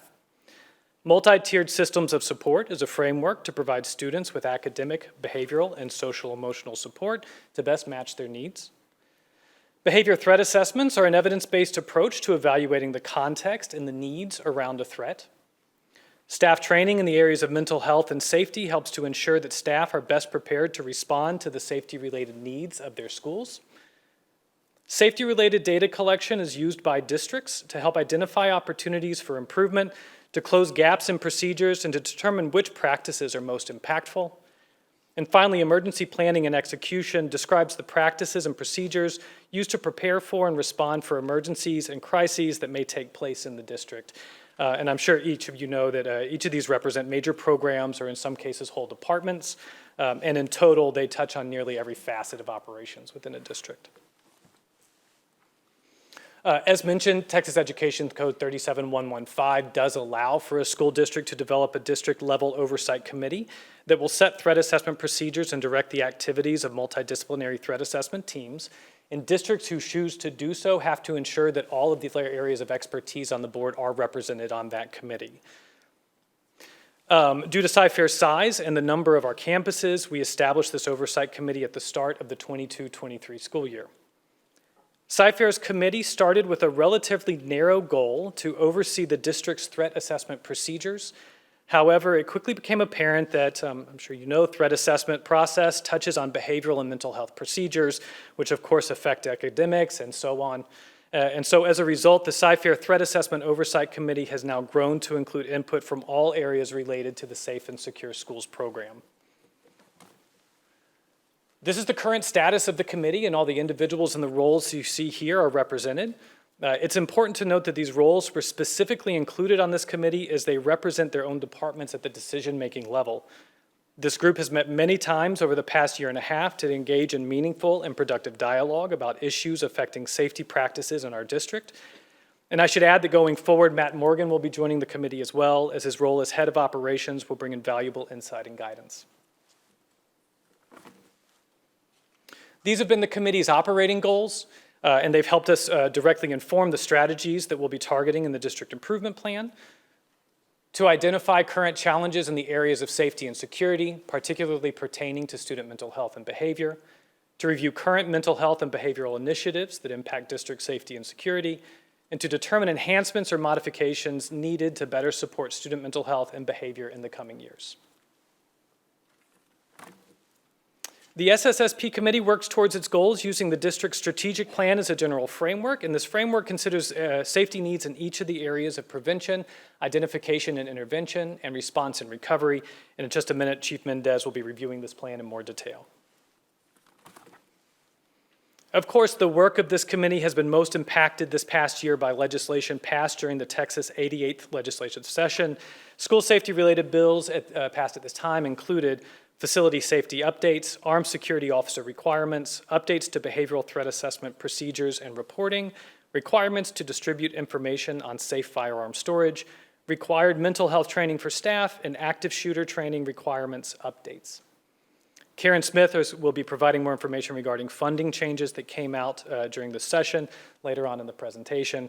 And at this point, I'm going to turn it over to Chief Mendez to talk more about the district's strategic plan. Good evening. So moving forward, after we've developed our strategic plan covering prevention, identification, intervention, response, and recovery, we went into how we currently do things. Next slide, please. So as you can see here, our current measures that we have across the district, and we'll cover facility improvements shortly on the next slide, but as you know, we have our law enforcement presence from CFPD across the district with 2 officers at every campus, 2 officers at every high school campus, 1 officer at every middle school, and then elementaries are covered by our patrol division, and we have them grouped in pods. We have worked with our campuses for limited access points on the campus to ensure that we have 1 entry point, 1 exit point for the majority of the day. We have our clear backpacks that we instituted that policy a few years ago.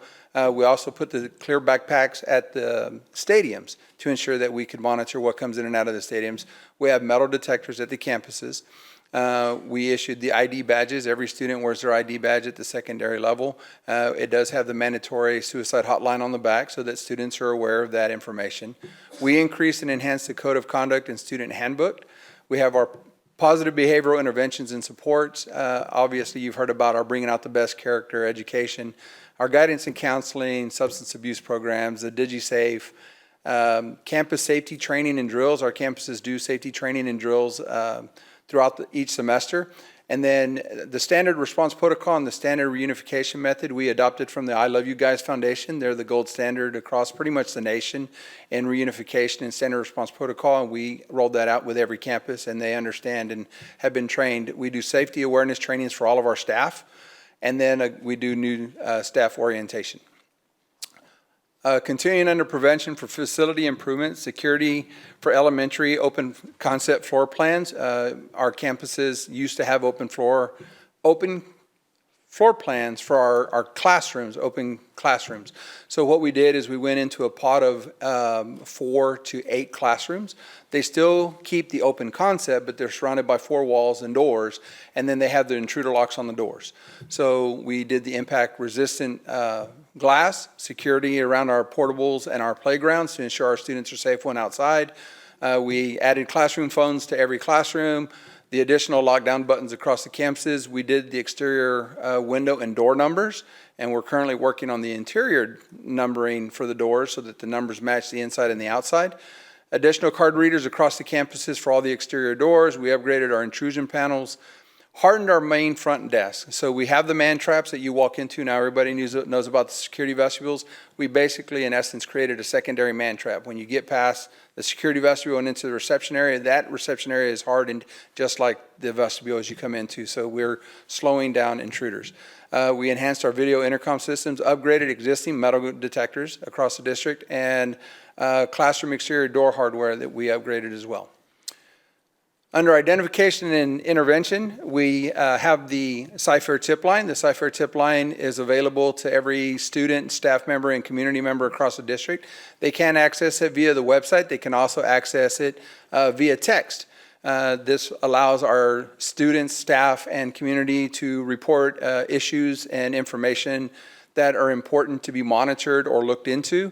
The text line, the tip line, is monitored by our CFISD police dispatch. Tips come to us. We look into every tip, and the tip also goes to every campus administrator when the campus is chosen as to where the issue is. So if you pick Cy Lakes, Langham Creek, Bridgeland, or whatever campus it is that the issue is, when you pick the campus, the administration receives a tip as well to look into the tip. We have our psychological services department. Oh, I skipped the fusion centers. We work with our fusion centers here in Harris County, and our police department also does social media monitoring so that we can try to identify problems before they begin for our students at our campuses. Our psychological services department, you've heard about our mental health team consisting of 2 of our officers, 4 LPCs, and 2 of our psychs. You met one already, and you'll meet Michelle here shortly. And then we have our suicide risk screening and response, behavioral threat assessment, our psychological first aid for our campuses, and our pilot program that we currently have is the well-managed schools. Next slide. Under response and recovery, we have the emergency operations plan for the entire district. That's maintained by our emergency management group. And then we also maintain the safety plans for our campuses across the district, and that also is done by our Department of Emergency Management. And then life space crisis intervention training, we have our crisis response team. And then communication-wise, we keep in constant communication with our parents and community via school messenger, social media, campus and district websites. And as you can attest to, the day of it froze, everybody received a text message or a phone call via school messenger to let you know school was canceled on Tuesday. So that's where we are, and at this point I'll turn it over to Michelle. Thank you, Chief. Good evening, President Henry, Dr. Killian, and trustees. Thank you so much for your time and attention to this. I'm now going to discuss goals and targeted baselines for the Safe and Supportive Schools Plan. The purpose of data collection this year is to create a starting point for comparison purposes. The process begins with the board monitoring system. Goal 2, Safe and Healthy Environment, Objective 1, states the district will implement the Safe and Supportive Schools Plan, also known as SSSP. The board's target for the 23-24 school year is for the district to establish baseline targets for this plan. Next, we move to the district improvement plan. Just as in the board monitoring system, Goal 2, Safe and Healthy Environment, Objective 1 states the district will implement the Safe and Supportive Schools Plan. Within the District Improvement Plan are 7 strategies developed by the Safe and Supportive Schools Plan Committee to implement and monitor during the 23-24 school year. These strategies will work toward the district meeting Goal 2, Performance Objective 1. Each of the strategies has an expected result that will be met by the end of this school year, and the expected result data from this school year will serve as baseline data for future years, thereby meeting the board monitoring system target for Goal 2, Objective 1. You'll notice that our goal areas are divided into 3 categories: those impacting the physical safety of students and staff, those supporting mental health, and those covering behavioral progress. The areas on this slide focus on preventative measures and where we are collecting a year of baseline data. Goal focus areas were chosen based on discussion within the SSSP committee regarding data collection for newer programs, as well as those with the most widespread impact. For physical safety, the SSSP is tracking data in 2 areas, ensuring safe school checks at our elementary campuses, as well as goal setting for exterior door sweep audits, metal detector, and canine searches. We also plan to add a goal to monitor the progress on meeting facilities requirements. These requirements were covered by Chief Mendez earlier in the presentation. For mental health, we are tracking baseline data collection with the district's Substance Use Awareness and Prevention Program. And for behavior, the committee is monitoring the implementation of Bringing Out the Best Character Education program. And if there are areas regarding prevention that the board wishes us to monitor or improve, we are definitely happy to take feedback. The goals on this slide focus on identification and intervention. For physical safety, the SSSP is tracking data collection on CFISD and tip line submissions, monitoring, and follow-up. For mental health, the committee is collecting data regarding the district's mental health interventions team's direct support to its campuses. For behavior, the SSSP committee is monitoring the implementation and appropriate use of threat assessment procedures. As in the prevention section, if there are areas regarding identification and intervention that the board wishes us to monitor or improve, we're certainly happy to discuss.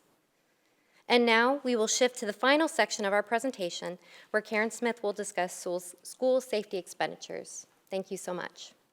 Thank you. I will now provide the board with an overview of the district's school safety expenditures as well as the funding sources. The district spent $46.2 million from the general fund in 2022-2023 on police officers, counselors, the mental health intervention team, and psychological services. From the 2014 and the 2019 bond program, the district is spending $263.1 million in safety and security measures and enhancements. In December, I shared a spreadsheet with the board listing the various school safety grants that have been made available to districts through the Texas Education Agency. The district has spent $6.87 million to date. I will review the various grants in more detail as we go through the next several slides.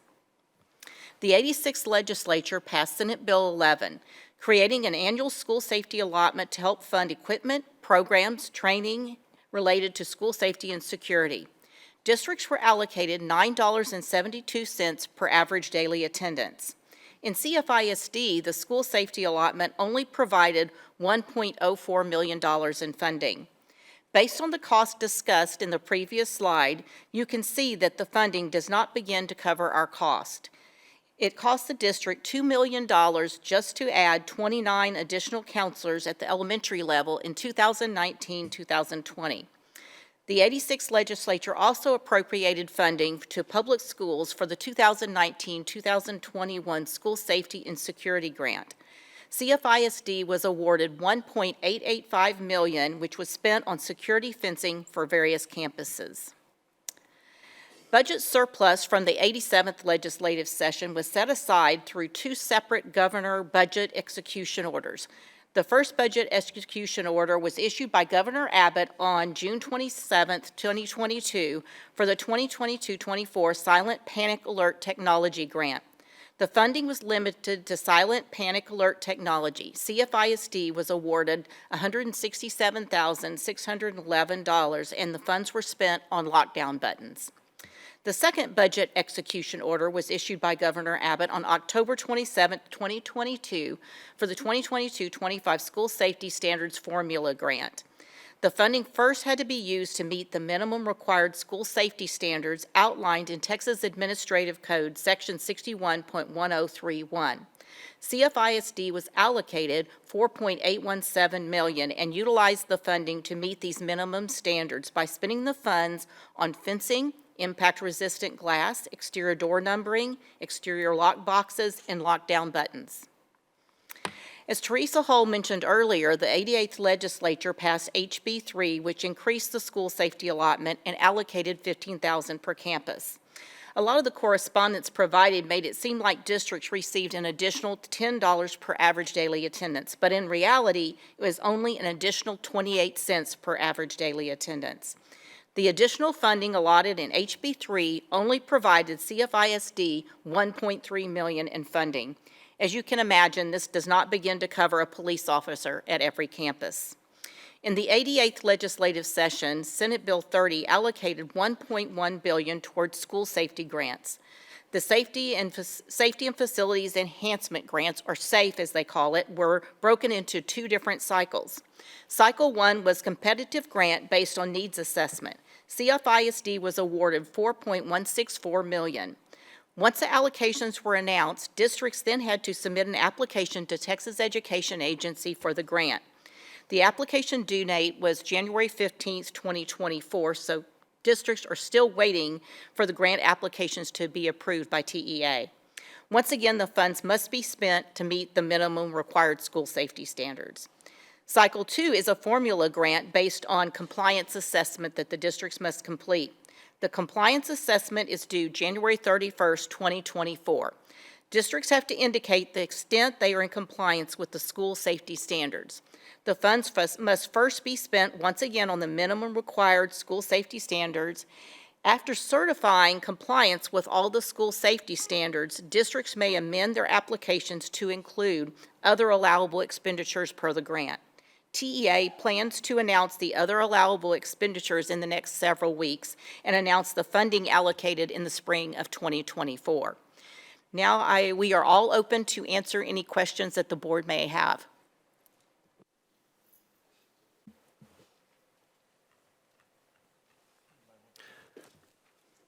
Thank you very much. I will start to my left this time. Any questions from the left-hand side? Julie, anyone? Go ahead, Julie. I'll work backwards. Karen, for cycle 2, for the safety and facilities enhancement grants, do you have any idea what we could expect to receive? Any guess? No, we really don't at this time. One of the things that with cycle 1 is anything that's left over or that school districts don't utilize, TEA is asking districts to let them know about it.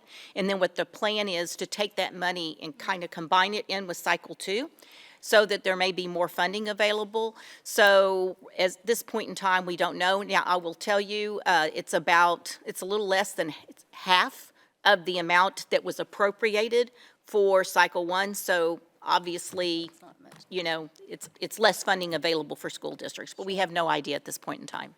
Sure. I appreciate your shining a light on the fact that when we may read in the newspaper or hear that the state legislature has allocated a substantial amount of money to safety, that it's actually school districts have to compete for it. You have to apply for grants. You have to fill out applications. You have to devote staff to that. So even though you may hear a big number, in essence, we're actually limited. We're allocated certain funds, but only after we jump through certain hoops and check off certain boxes. And I personally am very grateful that our community has invested so much in safety, especially in facility safety, in the 2014 and 2019 bonds, so that we are not in a situation where we're having well, I mean, we do need additional funding, but we are able to provide safe schools without relying on the state funding, since it is so difficult to access that funding. Let me see, there's one other thing I had.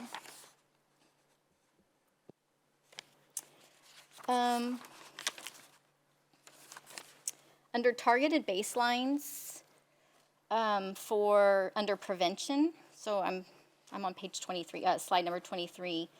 The targeted baseline for the physical, it says safe school checks at elementary campuses. Yes. Can you tell me what those are, please? Yes, Chief should. So those are the requirements that I have for our patrol officers to be visible at every single elementary throughout the school day, throughout the entire school year. Right. They do a great job. They're very visible on campuses, going inside the building, checking doors, stopping to read a book. They're doing a great job being visible. I didn't realize that's what that was, but they are doing an excellent job this year being very visible on the elementary school campuses. Thank you. On that same slide, under prevention, mental health, substance use awareness and prevention program. Can you share why you chose to use that as your initial baseline to measure? Yeah, sure. Flip a coin. Yeah, we'll flip a coin here. So that is, so our substance abuse and or our substance use prevention program is under guidance and counseling. And we have one licensed chemical dependency counselor within this district, and she works her tail off. She's amazing. She's phenomenal Yeah, at her she job. is. I wish we had 10 of her. We, in particular, with the passage of the bill, and I'm afraid I don't have the bill on. Oh, vape. Require DAEP placement, you know, with the vaping possession of the vaping paraphernalia. We and every other district in the state has just seen an explosion in ticks on students' records from drug use. Outside of that, drug use is expanding, and so you know that's an area that is I think easy to overlook systematically when we're talking about interventions, but it's such an important area as it impacts academics, behavior, functioning in and out of school, and so that was deemed a high priority area. No, that makes sense, and I appreciate that explanation. I think there's also a connection to mental health in that so many students may be self-medicating. Yes. And so that I think that there's an important correlation there. So thank you for sharing that. One thing I will mention about that too, you mentioned the state requirements to share information about safe storage of firearms with parents. I think it's also important, obviously it's not state required yet, but that we also share the information with our parents about safe storage of medicines. Yes. You know, we see students bringing Yes. meds from home that they've taken from their own bathrooms, medicine cabinets. So I think that might be another opportunity that we can share. And that, I'm sorry. Go ahead. And that is part of our standard response procedures for our suicide risk protocols. So we do make sure that parents are very clearly informed about safe storage of medication. Excellent. That's certainly something that absolutely could be expanded. Thank you. Thank you so much for all your hard work and for all you do. We appreciate you. Thanks for keeping our kids safe. Thank you. Christine, you have any questions? Just a comment, Karen, so that next round that we're applying for that next segment, we don't know when we'll be receiving the funding for that, correct? No, they indicated that we would not find out what our allotment is till the spring of 2024. Okay. Thank you. Also, just kind of piggybacking on what Julie was talking about, these programs that you're talking about, is this grade specific? Which programs? No, The- anything we've discussed today has been district-wide, I do believe. So it's done, I mean, so you have certain things that you're doing grade level with children according to their age, as far as like the behavior, bringing out the best character education? Oh, that. Yeah, I can't speak directly to that. For bringing out the best, we have it divided by elementary and secondary so that it's appropriate for the level of the students. Okay. Okay, thank you. Natalie, any questions, comments? Thank you, everyone. Great team. Such thoughtfulness and being ahead of the curve, even as you presented, Teresa, knowing that when the state looked at it, Cy-Fair already had an example to offer. So I commend everyone for your part in that. My questions are also similar to Julie's. I'm on slide, well, I had a number when I moved it. Wow. Oh, 21 of 28, the targeted baselines. I was intrigued. I was kind of trying to match up the measurements with the strategies and the measurability of the things that would be in our board monitoring system. So I see here on slide 21, it says 7 strategies to implement and monitor. And so I guess I'd like to know what the 7 strategies are and how those match up with the next 2 slides with the targeted baselines. Those are the 7 strategies on those next 2 slides. So the safe school checks is 1. Exterior door sweeps is 2. Yes. Substance use is 3. Bringing out the best is 4. Absolutely. Tip line 5, mental, got it, 6, 7. Okay, thank you. I was making sure, I didn't know if there was some other, and I really appreciate how you guys put that into physical, mental health, and behavioral, and I like that you categorized, I appreciate the prevention versus identification. So I think my challenge here would be understanding sort of, like the measurement part of this, making these really measurable goals and percentages. And then the second question is baseline. Why are we establishing baseline now, since we were kind of ahead of a lot of these things? Do we have data already on any of these so that we're not just actually at baseline? We're collecting information, data throughout the year in order to establish if there are any areas that we need to improve upon. So these are the first district improvement plan goals that have been created by the committee. So that's why we're referring to it as a baseline, even though some of these programs have been in place for a few years. to put together as a whole, putting a measure on it as a baseline. And is there anywhere where these are kind of written out as a measurable goal, like a SMART goal? These are all written out like measurable goals. Yes, perfect. Yes. Yeah. I'd love to be able to see that. That's great. Thank you. Great work. I appreciate the identifying key strategies. These look fantastic. Thank you. Thank you. This side, Todd, do you have any questions or comments? If not, we'll go to Lucas. Chief, if you could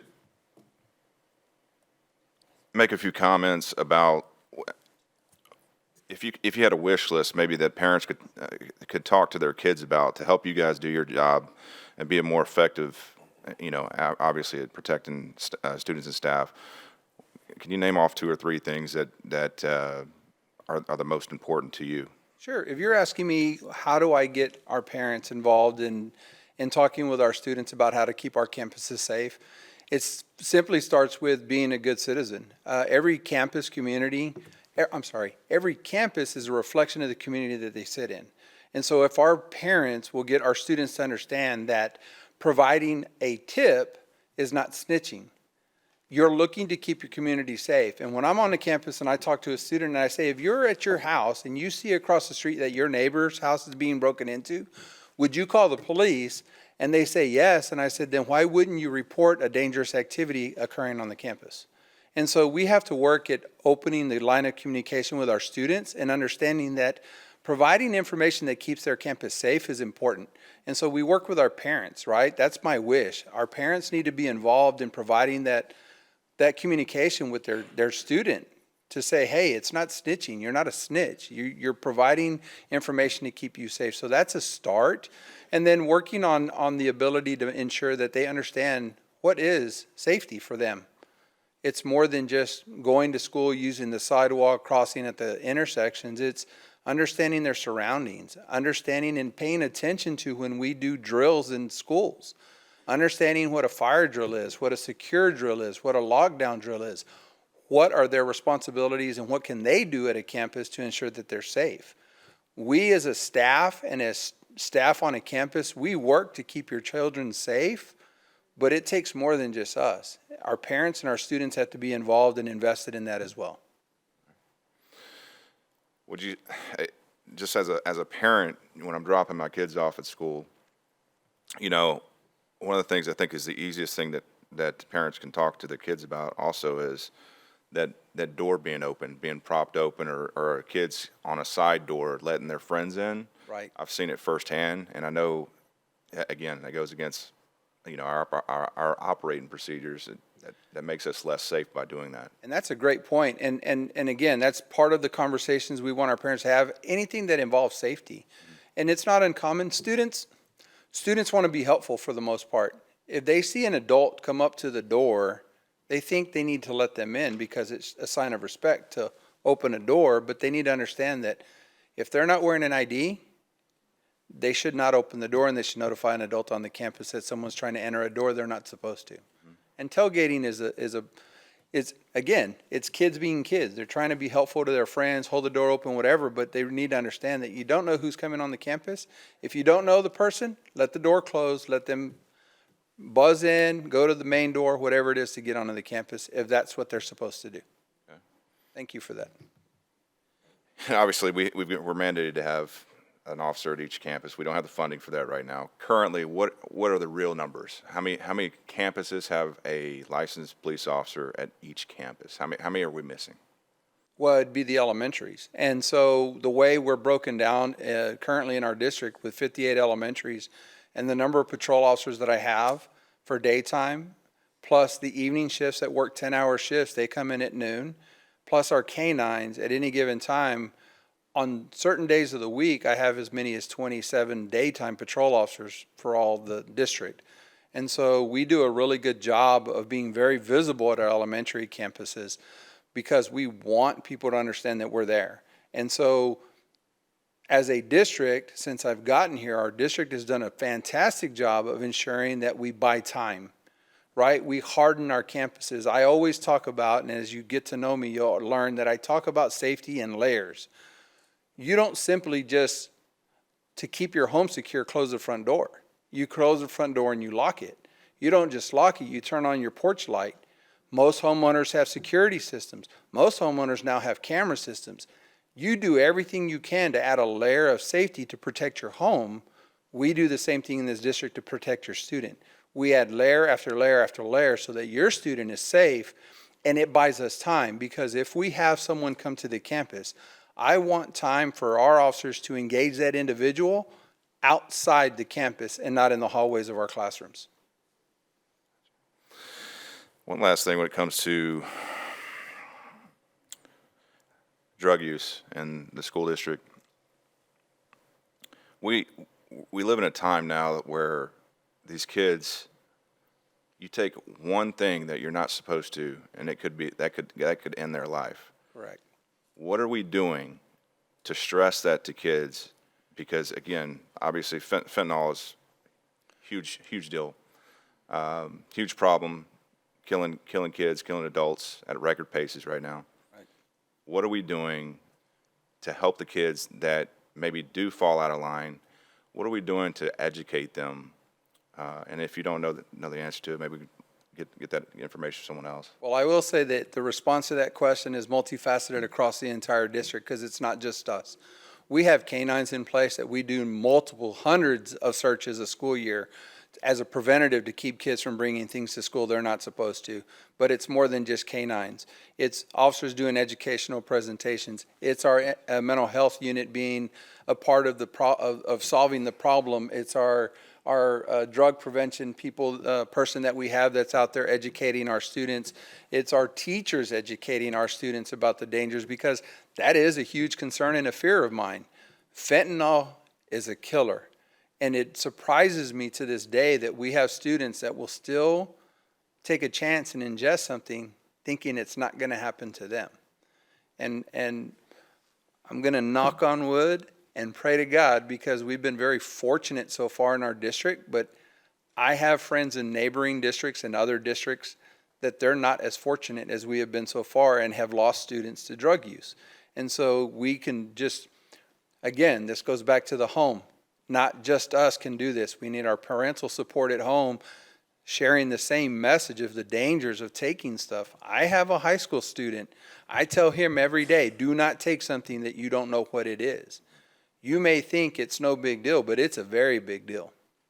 And we've invested a lot of time, energy, and love and money into you, and I don't want to lose my investment, right? Because it's true. And so my son will tell you, I beat him to death about what he takes and what people offer and not to take it. So it takes all of us, you know. It takes me, our support staff, you all on the dais, the parents at home, to help keep our kids safe. One last thing. I just pulled this up while you were speaking. I just pulled up. It's an article on Texas Tribune. Cascading failures. Justice Department blasts law enforcement botched response to the Uvalde school shooting. This was updated an hour ago. What do we know so far? I know we had touched base on this before last year. This report that came out, the final report, how many months went by before we got this? It's been forever. As far as I'm concerned, it's taken a long time to get information out on Uvalde. I have, because of my position and because of the number of years that I've been in school district policing, I'm very vested and invested in how we do things better. I never think that what we have in place is the answer to everything and it's the end all. We're always looking for ways to improve our layers of safety and security for our students. And so I just now started to read that report. It came out this morning. It's 610 pages, and I've read about 30 pages so far this afternoon, in between a lot of things that I had going on today. And I know that the DOJ was very critical of a lot of areas that are concerning. And I work to ensure that our officers are trained every single year in active shooter response. I know that one of the things that the DOJ talked about was the lack of competency in incident command systems. We train. Our emergency manager, Scott Hudson, trains our officers in incident command.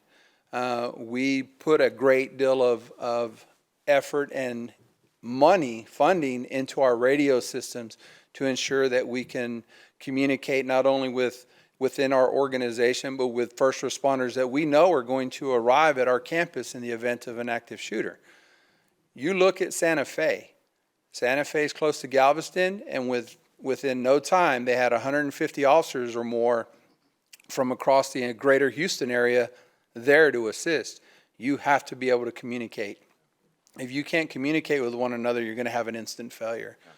We work diligently to train our officers, provide the best equipment, and ensure they can do it. And I try, along with my command staff and my supervisory staff, to try to recruit and hire and train the people that have the mindset to do what we need to do in the event of that emergency, because you have to take into account human error.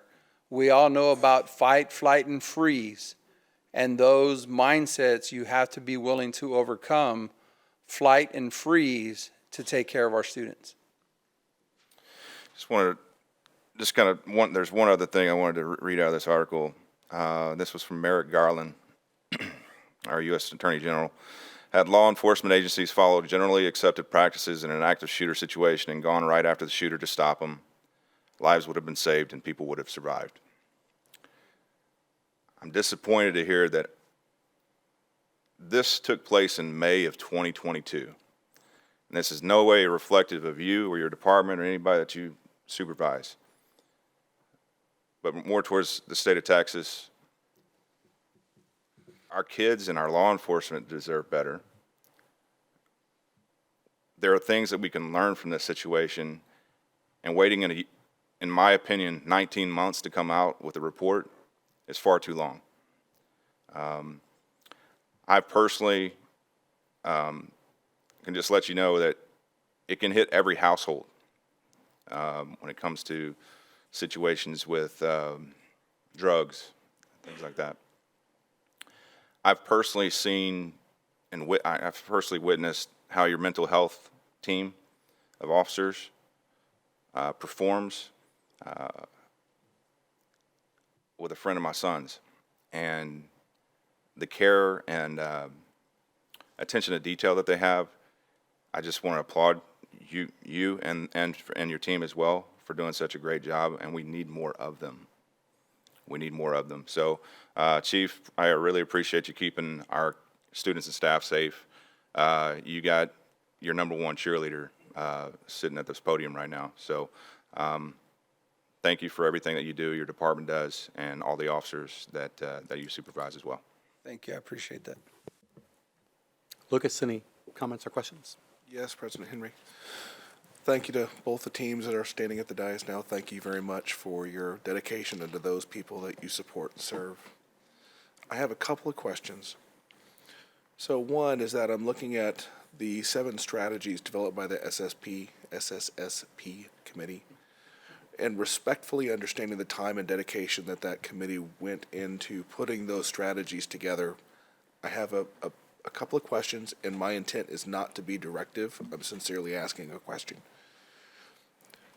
One of the things that we talk about is our response time, Chief. We just mentioned it this afternoon and this evening.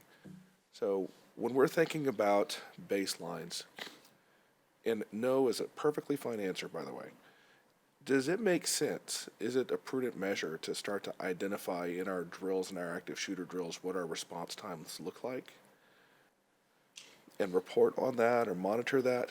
And if we don't want to release that information to the public, but rather it's an administration number, fine, or? Let me just make sure I understand the question. You're asking to gather and report back response times when we do drills? Yes, sir. It could be done.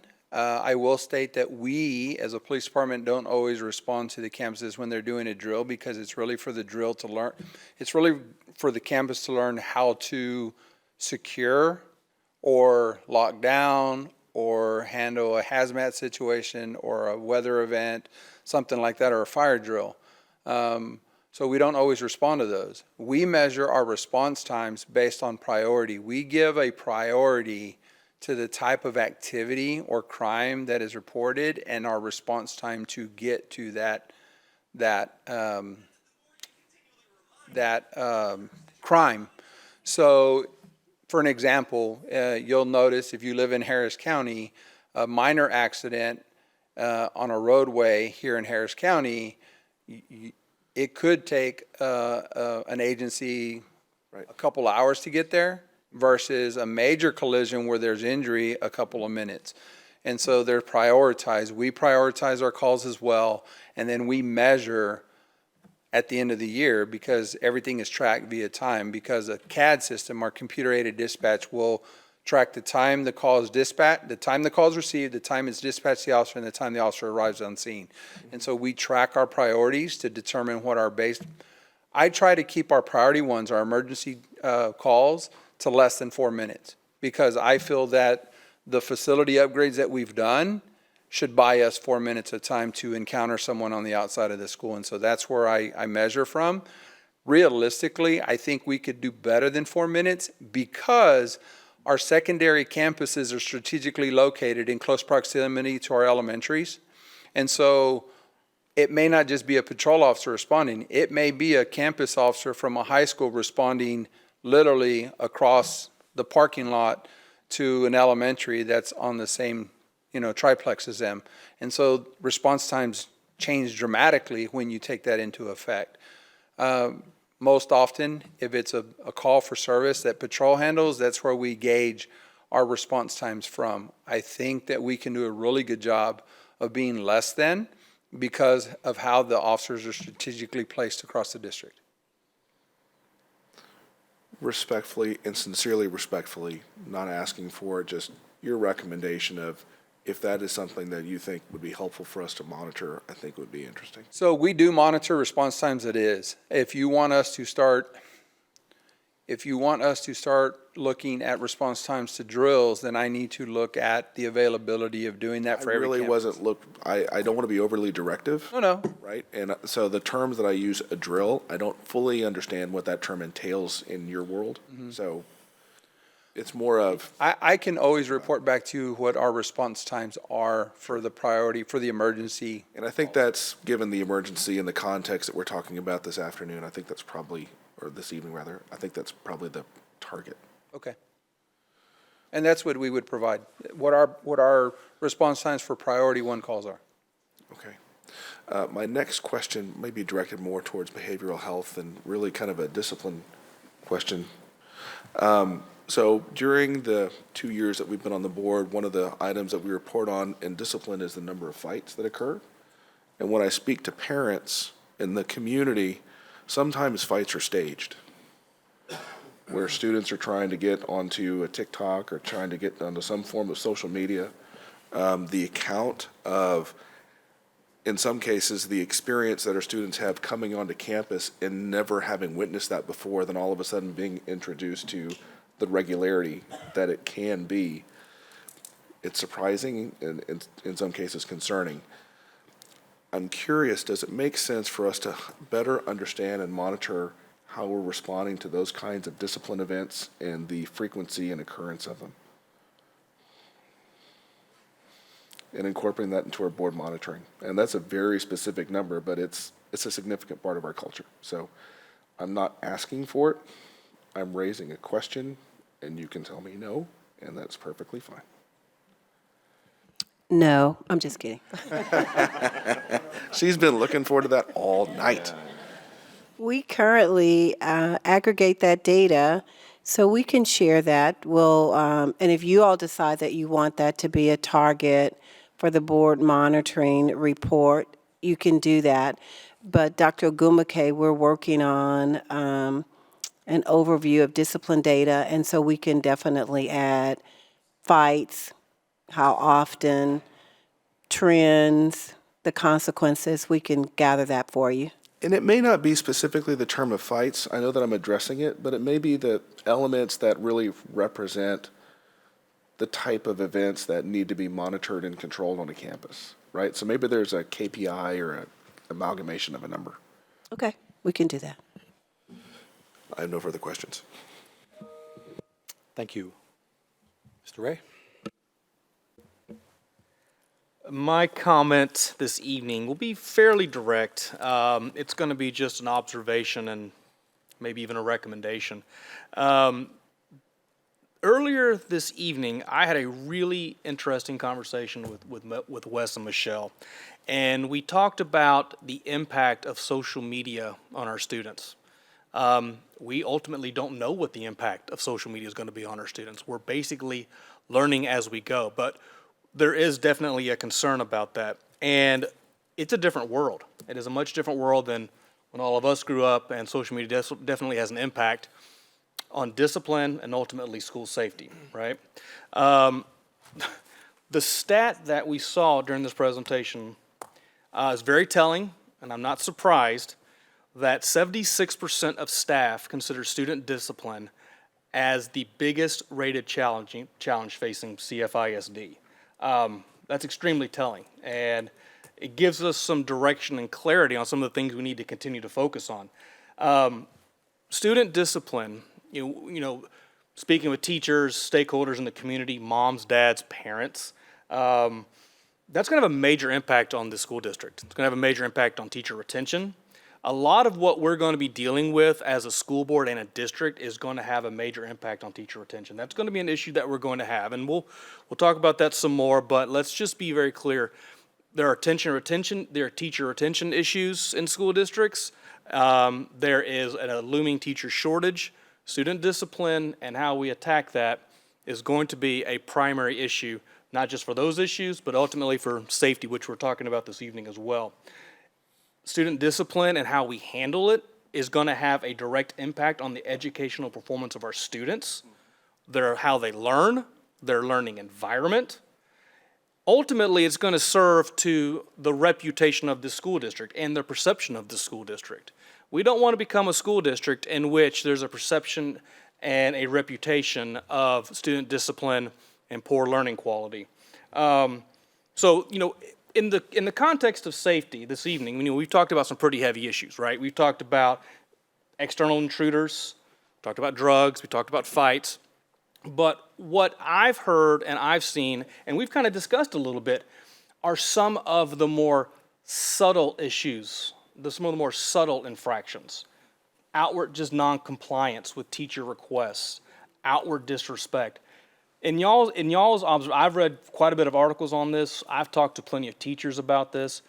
Have y'all seen a noticeable uptick in some of these more subtle acts of defiance and student discipline as well? So I can say we're not directly in the classroom. Right. I know what we're hearing reported from teachers. Sure. You know, I know that there's frustration from teachers. Feel free to chime in, please.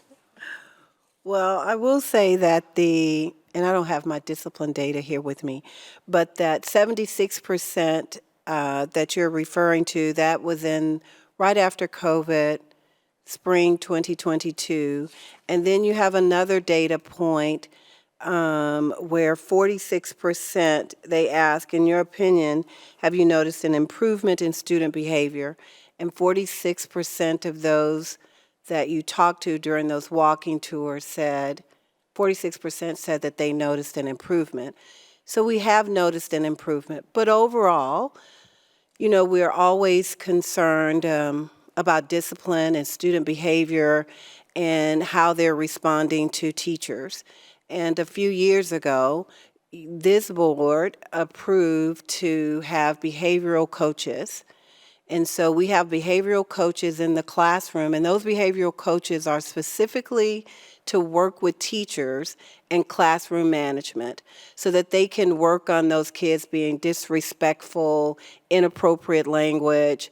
And so we are working with the accountability team, campuses, and we owe you a report, or we're working on a report with that. And it will measure prior to you guys allocating those staff members, and they're looking at specifically classroom disruptions, teacher referrals for those instances that are not the big fights, possibly drugs. And so we believe that those behavioral coaches that you all allocated truly have we've seen a decrease in those types of behaviors because we have someone that's constantly working with those teachers, and they can work with the kid if that student is creating a particular concern. Along with what Chief said, that this is a collaborative effort, that teachers are working, campuses on their school climate, monthly lessons for our students, and we just think together we're seeing the student behavior improve. And I'm really glad to hear you say that. I'm glad to see that we're monitoring that. We're seeing some improvement on that. I still think there's plenty of work left to be done. I think the influence of social media is going to continue to affect this. We agree. And so, just basically my comment is simply this, right? I mean, first of all, much of the presentation, which was well received, thank you very much for everybody presenting it and putting it together. I want to applaud our law enforcement and everybody involved with the committee on tackling specifically the external threats. Those are the things that are on the forefront of everybody's mind. It absolutely needed to be addressed. I've seen it firsthand going to schools with the safety precautions that have been taking place. So I'm very glad to see some of the progress we've made on the external threat. But safety also, there's an external and there's an internal component as well. And so my recommendation, just my request, nothing to take action on or anything like this, is that as the committee continues its meetings, the tasks it takes on, the evaluations, developing policy and recommendations, please continue to make the internal student discipline a priority, because that has such cascading effects on everything if we don't take that into account. And I consider it to be a safety issue as well. So I think it would fall within the purview of the committee as well as, other groups as well. But my recommendation would be to continue to, work on that, address that, and make that a priority within the committee. And, ask, if there's resources we need to continue to evaluate to provide you guys, please come to us, because this is a very important issue. It will have long-standing effects on this school district and the education of our kids. So thank you very much. That's just my comment and recommendations, and I really appreciate everybody's input this evening. Teresa, Deborah, and Karen, thank you very much, as well as Dr. Baker and Dr. Pastoric and Chief Mendez as well. I have a couple of questions. I will ask them and email a couple of them because I don't want them to go public. But on the social media thing, it is a very concern, I think, for all of us. For a dad who doesn't let his daughter do social media. And I know that we did a presentation, I believe, not too long ago to the community on social media. I would encourage you, parents, to listen to those, but also in thinking about that, my comments were is if we can develop policy as well to push that down to a lower level as opposed to a broader level, because I'm not sure what the participation was, please let us know, because I think social media is a drag for all of our kids. I dealt with it in middle school with my kids and lots of issues. I was talking to Justin about that earlier. It is a very big danger that we face, and especially for little girls and their own thing. I want to thank also our bond committee for having the foresight to put in the safety measures we did a long time ago, and for our community support in those things. I think talking to other board members across the state, we are the safest. We are one of the greatest communities for doing the safe, because we thought about that a long time ago. And I can rest assured every night that when I send my kid to school, we are very safe. And thank you for doing that. With that, we'll wrap up. Thank you again very much. Oh, sorry, one more question, Nellie? Deborah, I don't want to, I think you can answer us later, but I was really appreciated the data on the behavioral positions that we added, and I wondered if there was any difference between the ones who chose the behavior position versus those that chose like a testing coordinator, which would free up their administrators to do the behavior. I think both paths seem super promising, and I think principals having that option to choose the very best for their campus was important. I just would like to see if there was any difference in that 46%, if it was a little higher or a little lower, depending on which position they chose. Thank you. So not right now, but just at some point, if you can help us with that analysis, unless you already know. So I don't have the specific data, but we have been looking at those trends, and it just depends. We haven't been able to find a pattern. Some of those campuses that have behavioral coaches, their behaviors have remained stable. Most of those campuses that selected to have a testing coordinator did not have a high level of behavior to start with. Some of our campuses have behavior interventionists who work directly with kids and a behavioral coach. Some of our campuses are piloting a well-managed program. So it's just a combination of many things that campuses are doing. But we can look for those trends, and we have been looking. That's great data that you're asking for. Thank you, I appreciate that. I do remember asking, because when we said the TEAs on that slide, 10, I think, or 11, or 9, TA's SSSP components, and one was those multi-tiered systems of support. So I was assuming when it was mentioned that it hits almost every single aspect of the district, that those multi-tiered systems of support, or RTI, was both academic and behavioral.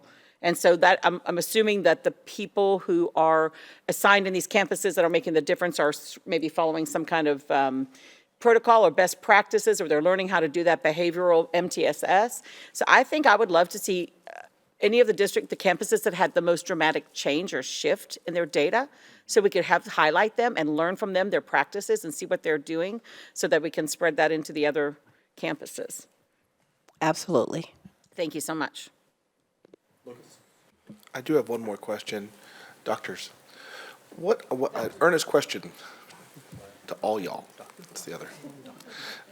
What is our policy, and this may be to Marnie, I'm not aware of a policy right now regarding kids with cell phones on campus in the classroom. That is a Marnie question. Yes. And so and Deb's giving me the eye, but we have district-wide electronic communication device policy, but we do allow each campus to set an individual policy, because sometimes they actually will utilize that device as part of learning, polls in classes and things. And so you'd actually have to look to each child's campus. And then sometimes within the campus, individual teachers, depending on the class and the class setup, may have electronic device rules.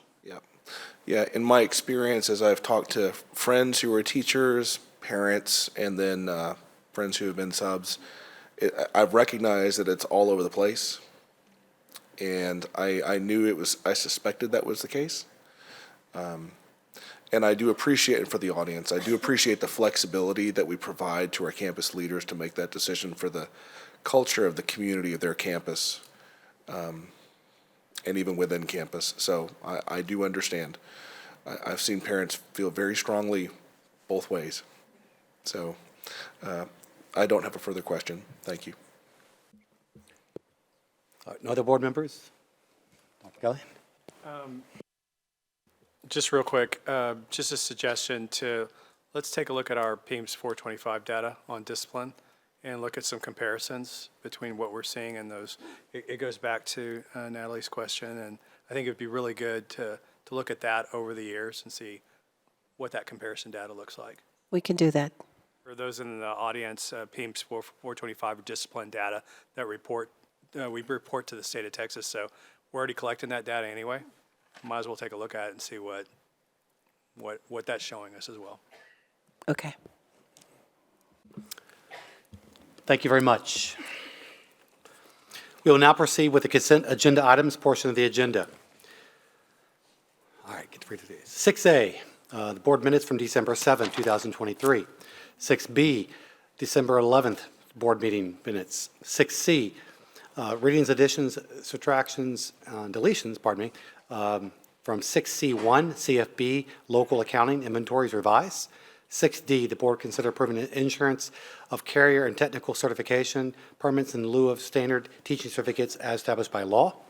6E, the board consider authorizing superintendent executive the executed memorandum of understanding for Lone Star College for student placements. 6F, the board consider authorizing superintendent to execute a memorandum of understanding for Walden University for student placements.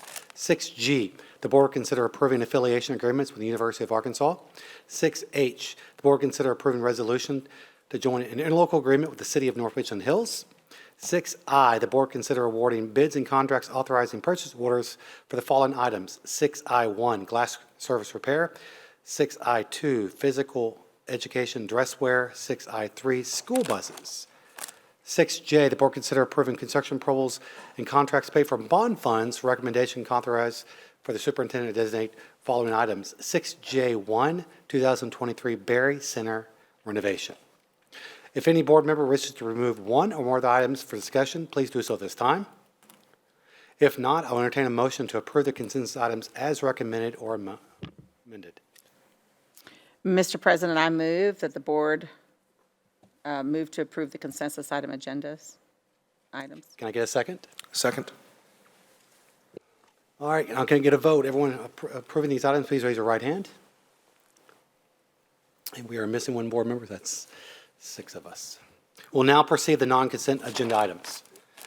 7A. You can wake up now, Linda. I know she has to leave here soon. And when we're done, you can leave as soon as you want. The board consider approving the District of Innovation Plan for Cypress Independent School District. Dr. Linda Macias is the presenter. We have 2 speakers. First is Julie Ricks.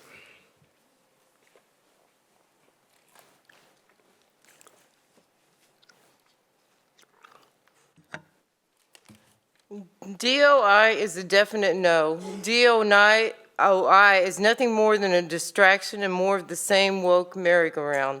I implore you to recognize DOI for what it is and isn't, and go against the woke agenda and instead institute a chaplain position that will help make a difference in our schools.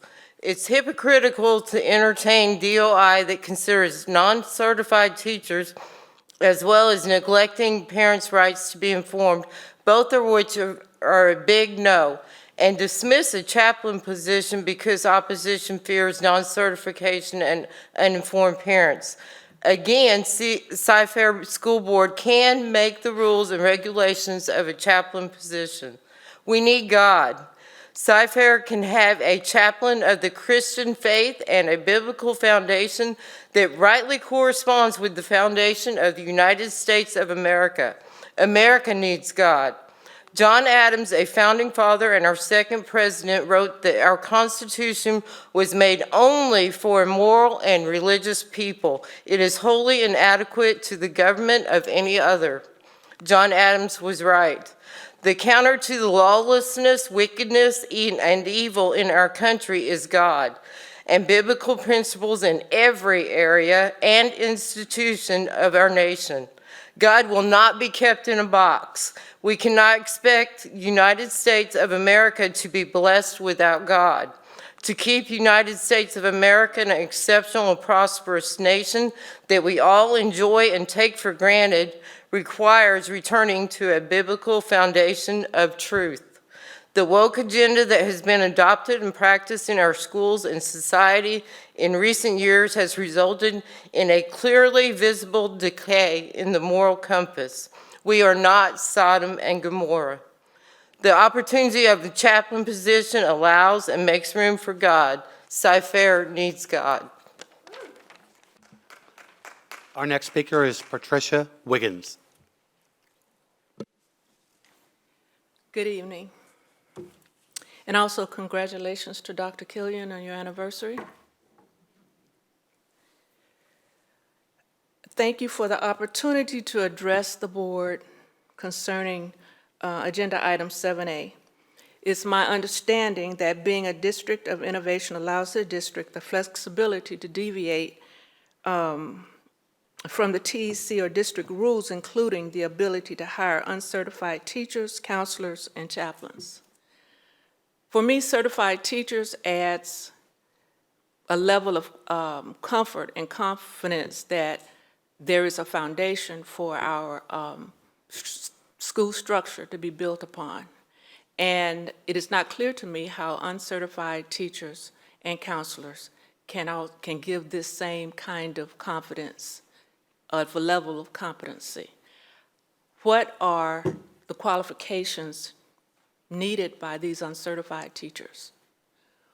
What are the measurables to know if they are going to create the kind of environment and the standards that you say you long for in the school district so that our students can get the best education possible?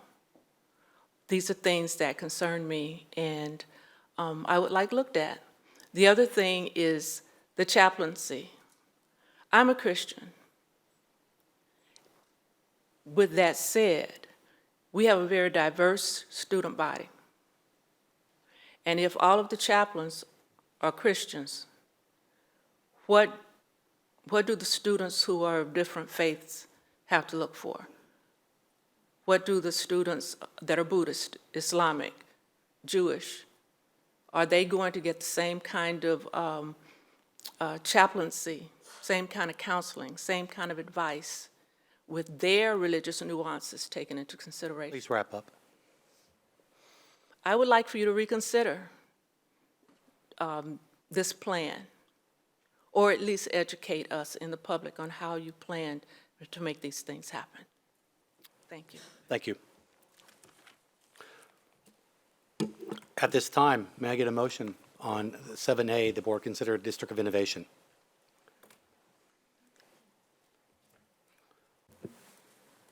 So moved. May I get a second? Second. At this time, and it's now appropriate, we can ask any questions at this time or comments you'd like to make. I got a few questions. Dr. Macias, Dr. Stewart, thank you for speaking at the last work session. One of the things that I've heard in the community, obviously, and even heard just now about the non-certified teachers. How many non-certified teachers do we currently have working in the school district?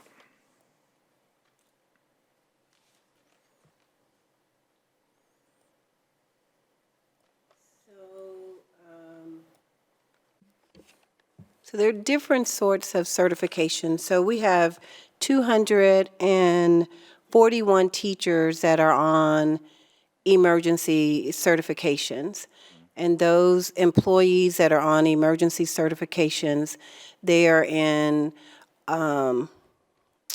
alternative certification programs in their universities. So there are a variety of reasons. So they are on the pathway, but they are degreed. They have college degrees, and they are seeking a certification for a variety of reasons, either out of the grade band, out of the content area, or they're in a college prep program. But out of our over 8,000 teachers, there are 241 of those. There are 7 of the CTE teachers. So the majority of our teachers are not on alternative certification. The other question, as Dr. Macias pointed out, a lot of these non-certified teachers could be certified teachers that have moved from her favorite state, Utah, right?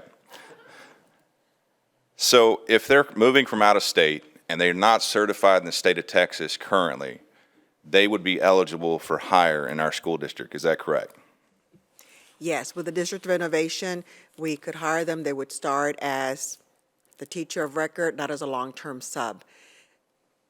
But they would still be working towards their teacher certification, their Texas certification. Okay. And those same teachers, we still hire.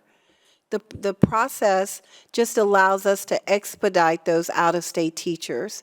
So it's just as Dr. Macias said, if they're from out of state, remember we talked about if they're in a district, in some districts, they can hire them immediately because there is a vetting process. And so we here say, we still want to hire you. They want to be in the district, but while they're going through that vetting process, we have to hire them as a sub. If they're in another district, while they're going through that vetting process, they're hired as a teacher.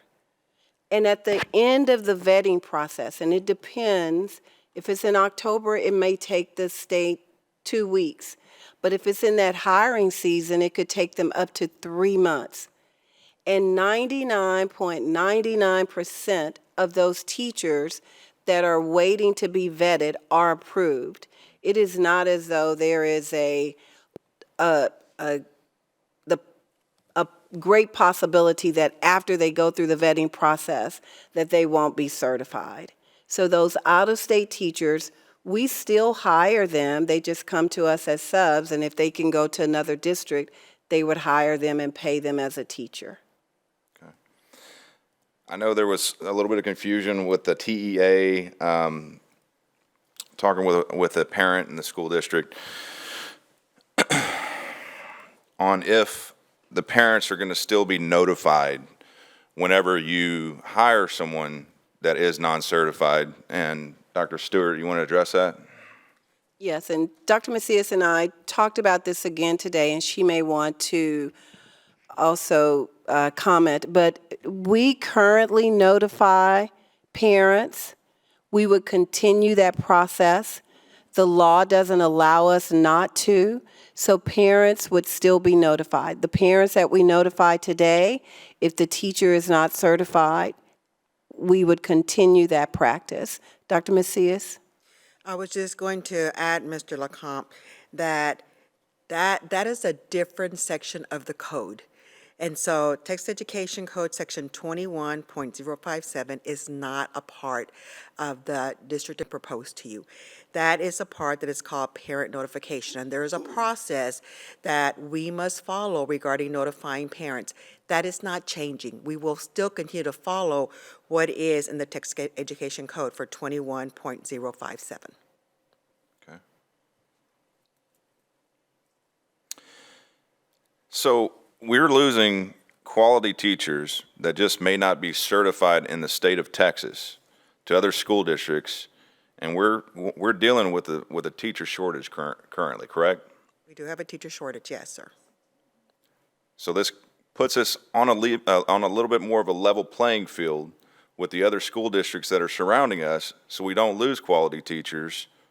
You know, again, they may not be certified here in the state of Texas, but these folks could have been teaching in Utah for 10 years, 20 years, correct? That is correct. Okay.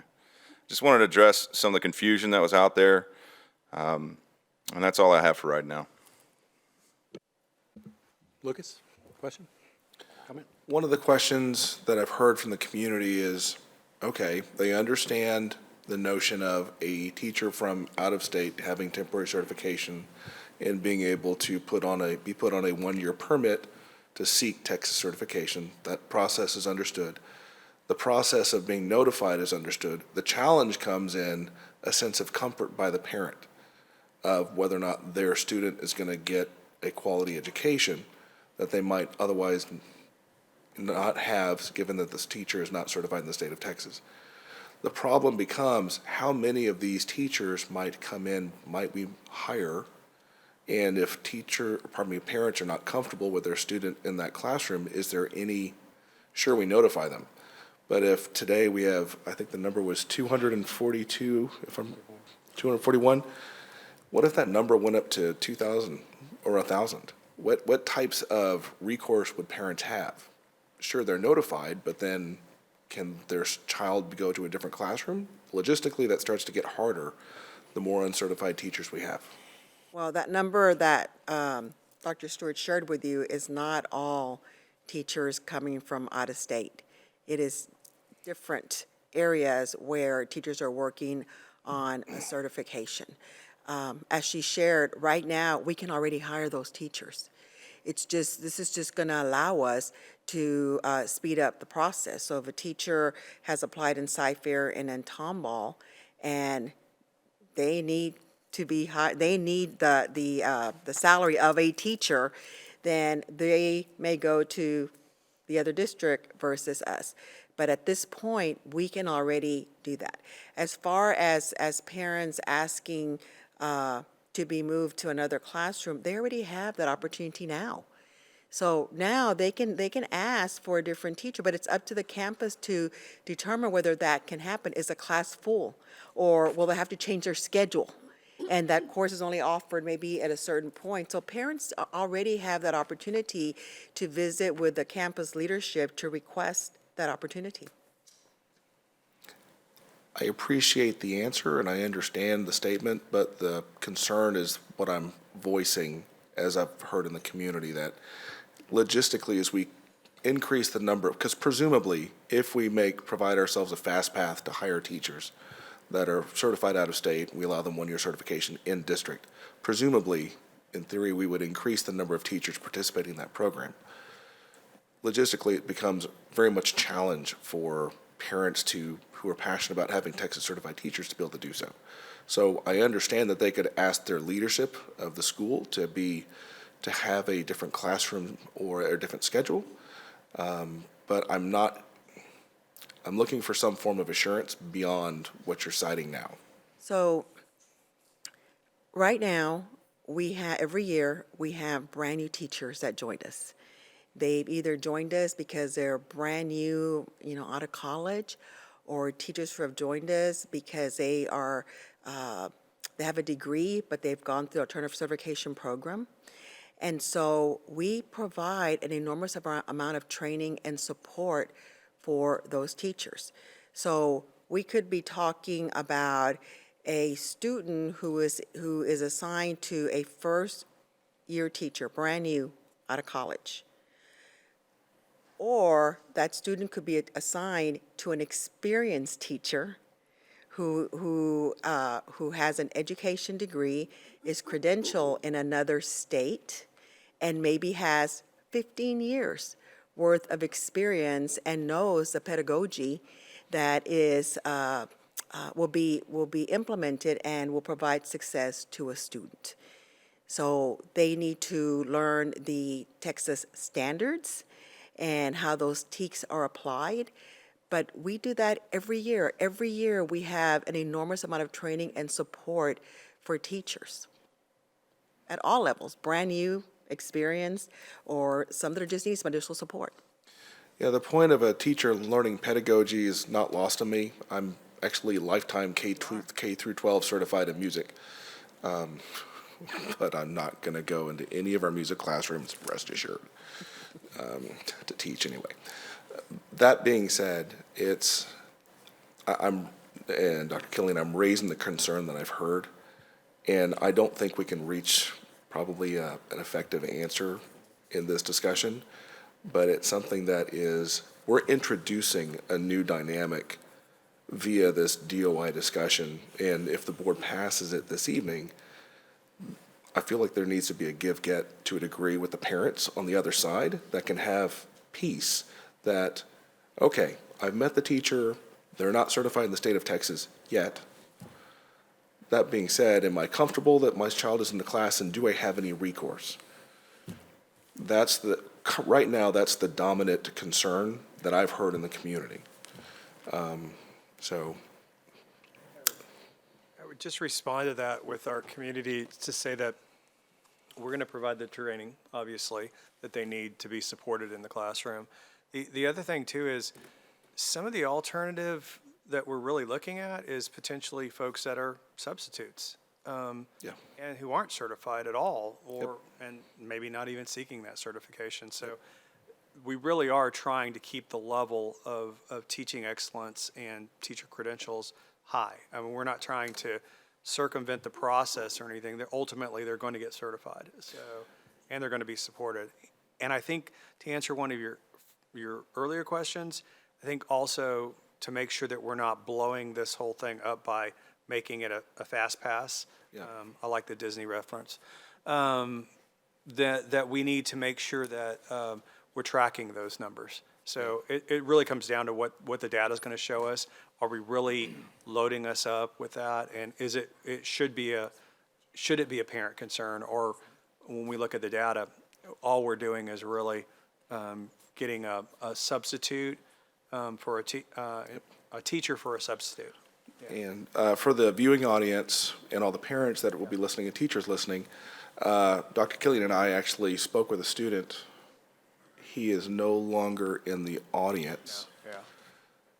Tonight, like 2 hours ago, he was talking about his calculus class. Calculus 3. And his teacher is losing their certification as of tomorrow in calculus. And there will be a long-term sub placed in that class because there is no other response for the rest of the semester until they find a better option. That was discussed tonight by a student who came here, and he was really just speaking matter-of-factly. He wasn't trying to present on DOI at all. So there's both sides of this conversation. So, yeah, parents, we understand that you're concerned about your students being able to have access to a good quality teacher. At the same time, I know of that student tonight. I also have another example where a CTE teacher, someone who was teaching auto, and something didn't work out, and the students who were in an auto class, had a long-term sub of a fabulous woman, but she was not a mechanic. Right. And her job was to make sure those students were safe in the auto room for a long time. And they didn't get what they signed up for. Right. Through really no one's fault. And I really do think the CTE piece, the connection to being able to hire folks that, maybe they don't have an education degree, but they have that time. That's right. In that field. It's going to make a tremendous difference in those type of classes especially. Okay. I rest my comments for now, Scott. Mr. Ray, I think you have a comment? I do have some comments. Thank you, Mr. President. So we do have a motion and a second to approve our District of Innovation. So for myself, after quite a bit of discussion and review, I will be supporting the District of Innovation plan. And I want to walk everybody through my thought process and why I think this is going to ultimately be beneficial for our school district. And I'll actually restate some of my concerns. If you'll go back and look at last week's work session, we had a pretty engaging conversation where I was asking for some guardrails, and I'll kind of touch on that here in a minute as well. But my support for the District of Innovation stems from, in essence, the increasing school competition, the increasing district from other competition from school districts that we're going to face for hiring talent. Compounded with, which we've already kind of addressed tonight, a looming teacher shortage. So I see the District of Innovation as a plan that's going to help us with this very serious, difficult set of circumstances that Cy-Fair and other school districts will be dealing with over the next several years. Of the individual components of the District of Innovation plan, I believe the calendar flexibility will make us a more competitive school district, so I'm supportive of the aspect of the calendar flexibility. The greater flexibility regarding the career and technical certification, I'm also in support of that as well. We touched on the out-of-state certification. I mean, again, we are in a situation in which we are not wanting to hire teachers without certification. The certifications that we're talking about, this are in essence out-of-state certifications that will, within a 1-year time frame, as I understand, it would be a 1-year time frame, they would be certified as Texas certified educators. And that also makes us much more competitive when trying to hire out-of-state talent that are going to be fleeing lesser states like New York to come to the great state of Texas, okay? No, Utah's great. I would never say anything bad about Utah, right? Anyway, but with all that being said, we will continue to see talent and educators coming to Texas, and they're going to want to go and work for places in which they're going to want to be a teacher day one instead of a long-term sub, and other districts have that ability to do that, and that's going to help us continue to be competitive for this important talent. The one area of concern that I expressed at length last week, and I'll just kind of briefly touch on this evening, is the concern about teachers teaching outside of their grade band or their content. It ultimately goes to what my colleague to the right, Trustee Scanlon, was talking about, and Trustee LeCompte were talking about as well, in which we never want to compromise the educational integrity of our school district. We never want to compromise the learning and the top-notch level of education that we provide here at Cy-Fair. So we're always cognizant of that as we're looking at plans like this and initiatives like that. And so when we look at a situation in which we have teachers who may be teaching outside of their grade band or who may be teaching outside of their subject matter, I understand that is something that we may have to do as a school district, especially again, and I'm going to harp on the fact with a looming teacher shortage as well as increased competition amongst other school districts. So that's the one area that I have pause and concern, but that pause and concern does not lead me to not ultimately support our District of Innovation plan. The one thing I would ask of the superintendent, our administration, is to continue to monitor. We addressed that last time. I would like for us to continue to monitor the percentage and the number of teachers we have teaching outside of their grade band or their subject matter, the percentages we have at campus, and bring that to our attention if we see numbers that rise to some sort of alarming level, whatever that that threshold may be, because we are going to be asked that in the community. You know, if we approve this District of Innovation Plan, we're going to be asked, how many teachers are we fast tracking, that's not the right word, the fast pass of out-of-state teachers? How many teachers are teaching outside of their subject matter at my kid's school? How many teachers are teaching outside of their grade level district-wide? We are going to be asked these numbers. And so those are numbers we're going to need, and we're going to need to be able to monitor, and ultimately monitor for their effectiveness or whether they're going to having any adverse effect. So with that being said, my final comments is I do want to thank everybody involved who participated in the development of this District of Innovation Plan. We had committees that had community leaders, teachers, parents, business owners. This was, you know, previous school boards, previous superintendents, our current staff and administration who all worked on this. I want to thank everybody for their participation, and I know it was a lot of work. And even with some of the concerns of the monitoring, but ultimately I believe that the District of Innovation Plan will make us a stronger and more competitive district, and I will be voting to support it this evening. To my left, any questions? I just have a comment. What we are voting on tonight is just what has been presented to us as well. People seem to think that if we approve DOI, all of a sudden all these things are going to change in the district. It's specifically these 4 items that we are addressing, and that's what we will be concentrating on. The committee will have to meet again if there's any changes that want to be made. There will have to be a very formal process with that, so this is not something that we can just go in and change after 3 months or 6 months if we don't like. We will assess it and monitor it as a board. We give you that pledge to monitor it, but we will be visiting that if it looks like some things aren't working, and this is not a perfect process. There may be changes that are needed in our district, but that will go through a formal process again and be brought back to the board. So the board has the ability to vote on these 4 areas tonight, and that's all that will be implemented according to what the committee has brought forward to us. Go ahead, Julie. I want to echo the thanks to the DEIC committee for all their hard work. You know, we put a lot of emphasis on the fact that the DEIC committee, which is about 154 people, is 2/3 teachers. So there's strong support for the proposed DOI plan from the teacher community. There's representatives from every campus. But I think it's also important to acknowledge that many of our teachers are also parents. So in addition to the parents that are listed as parents on the committee, many of our teachers are also reflecting their own experiences and opinions as parents of our schools as well. So I just want to say thank you to all the time and energy that was put in to the DOI plan by the DEIC. Thank you. Go ahead, Don. I appreciate the questions out of my colleagues and the community around the teacher quality and the certification issue. And it reminded me of back in 1992 when I was a Teach for America Corps member. And I thought I was going on a 2-year adventure to LA or New York, and I ended up being placed in Texas, where I was raised. And that was literally because of the requirements for education and certification in Texas. And even at that time, the reciprocity between teachers' licenses and certification was, Texas was like the Lone Star state. We were definitely not one that was reciprocal. So I looked up to see if that had changed over time, and the truth is the reciprocity with fully licensed out-of-state teachers in most states is still very acceptable, that you would move around. It's really a Texas thing, and I'm proud to be in the Lone Star State, and I'm proud that we have our own standards. But just know that there are the National Board Certification, which is one of our teacher incentive allotment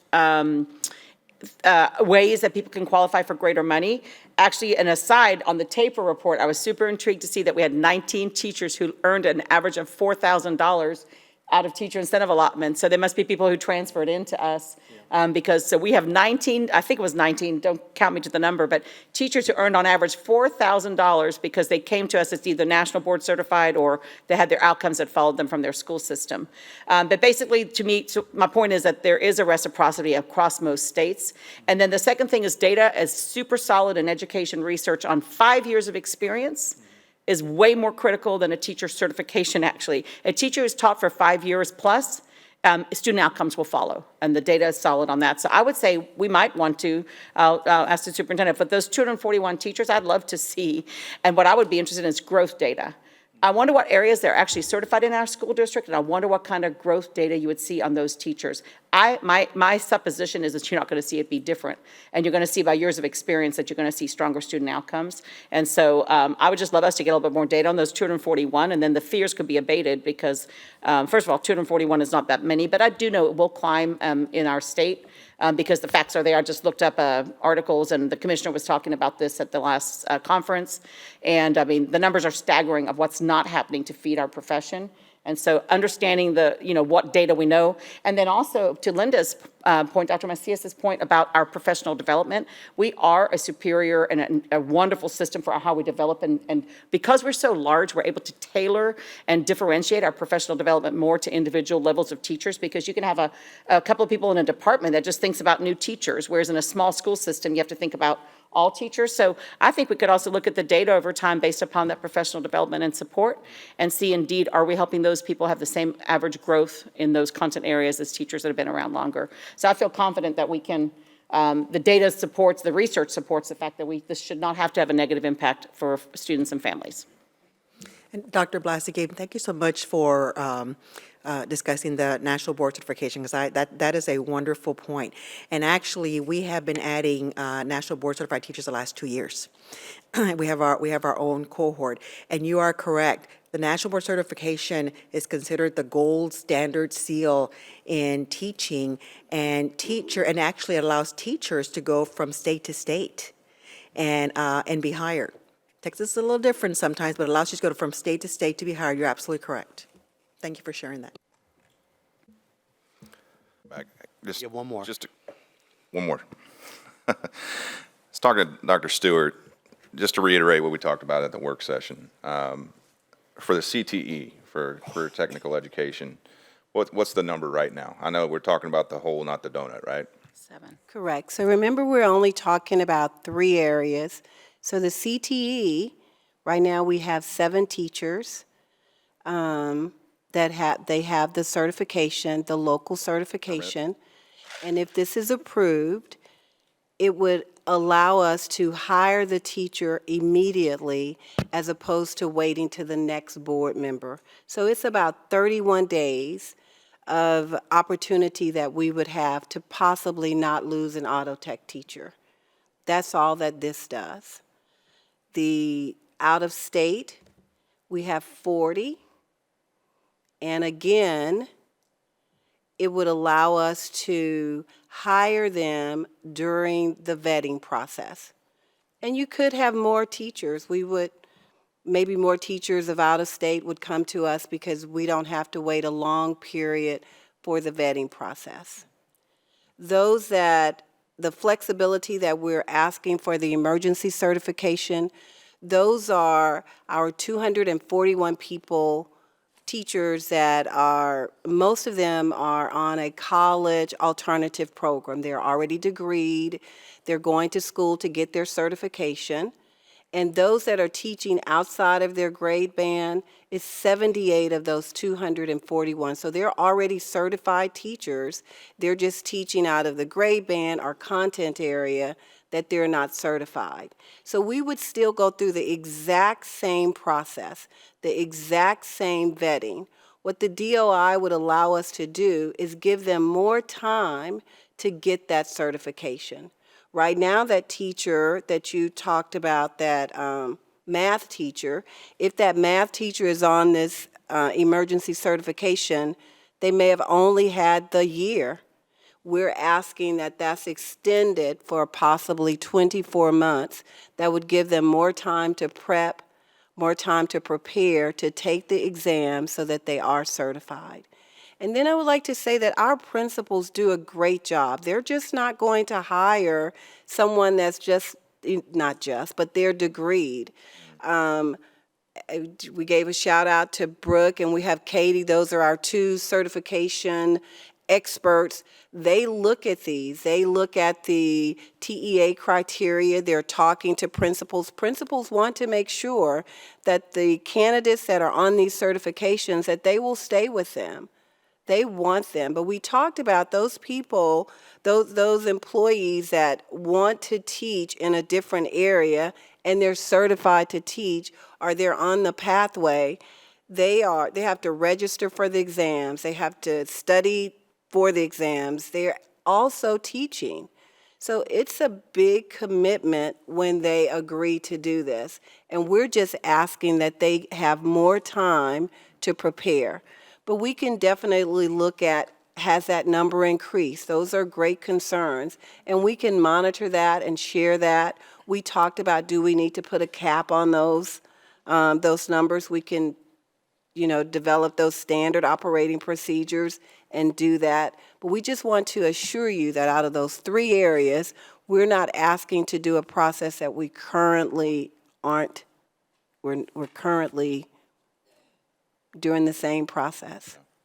And I just want the viewing audience to understand that, and ask yourself this question: were you good at your job day one when you were hired on? Some of these people that we're going to give opportunities to, they've got life experience doing this. 10 years, you got to be good at something to do it 10 years, right?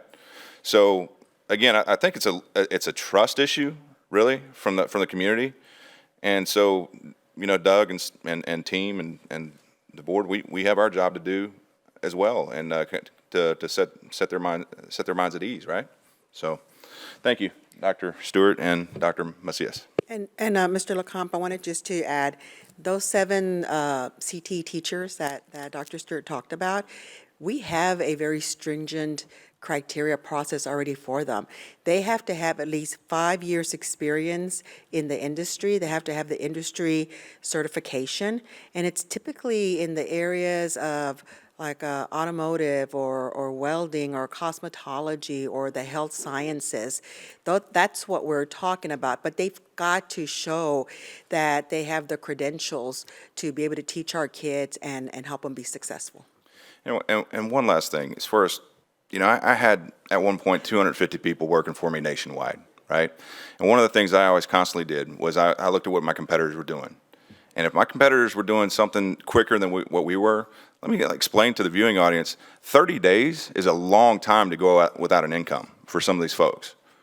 So it just needs to be considered. Again, losing quality talent due to something like that, just needs to be considered. All right, board.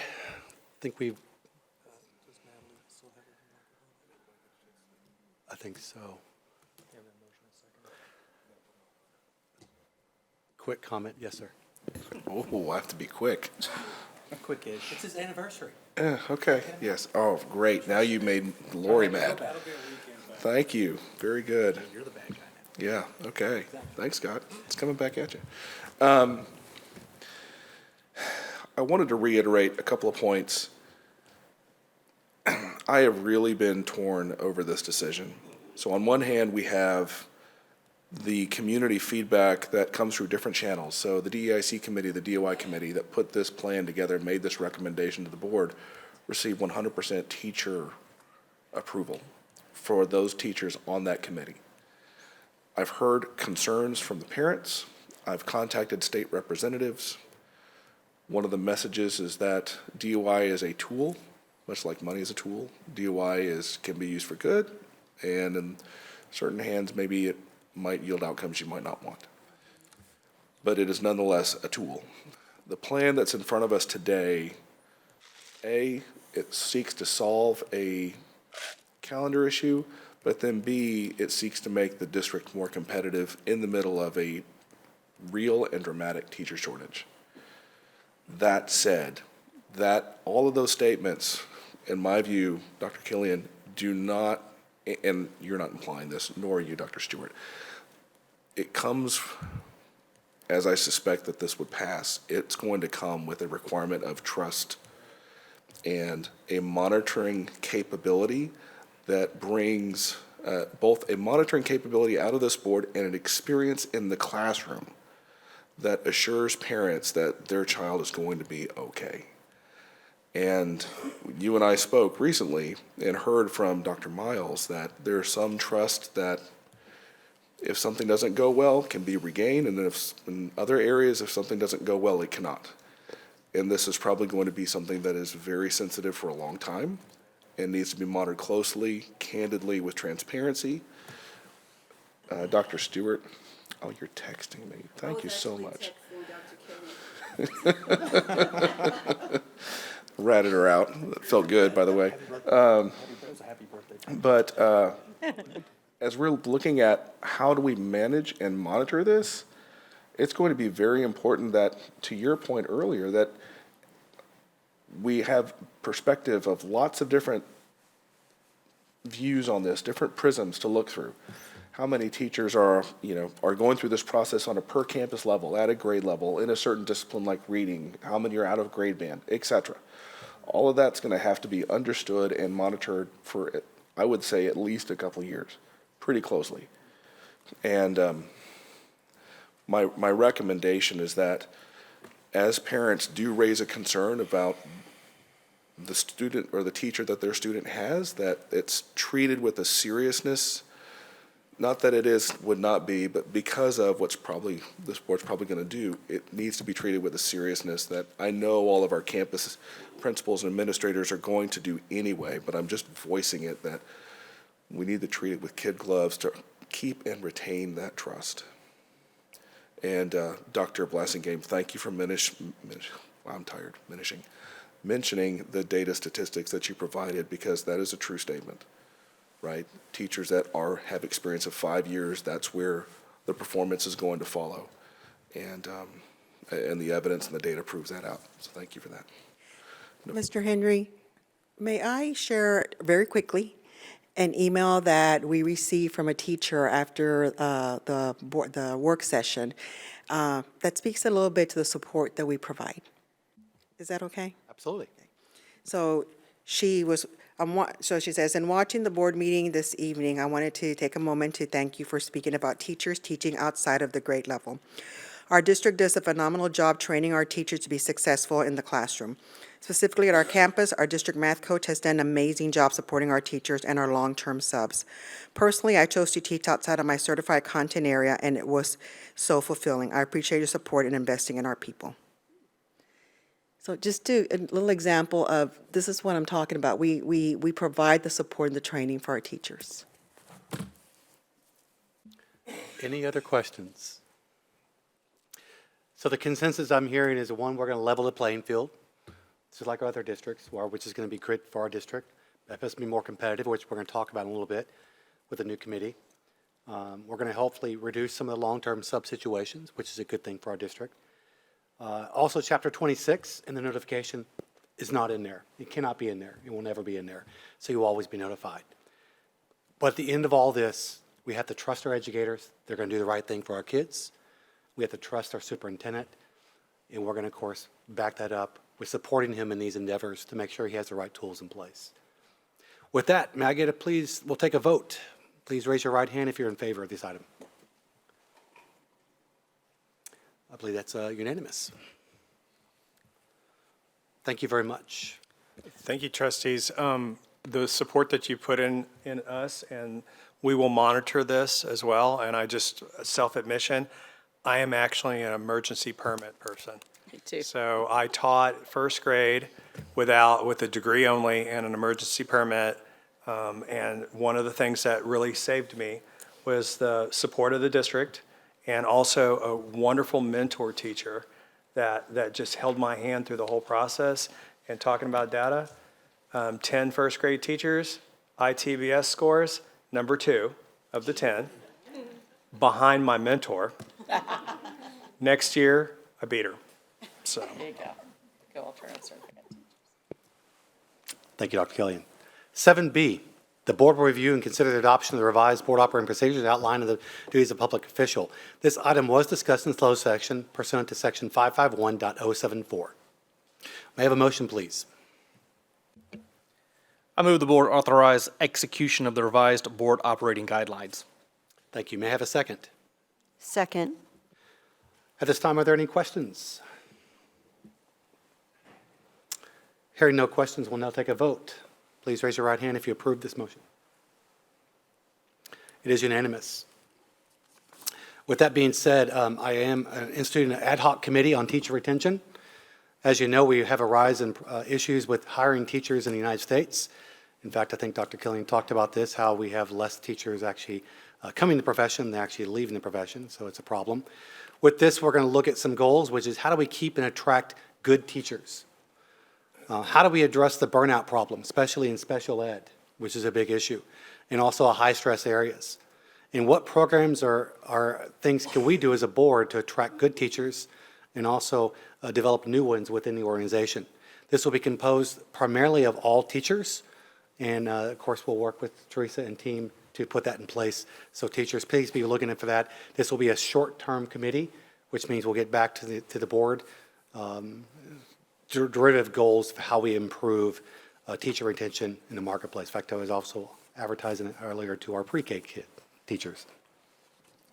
7C, the board will consider determination that good cause not exist for the following people listed in the agenda.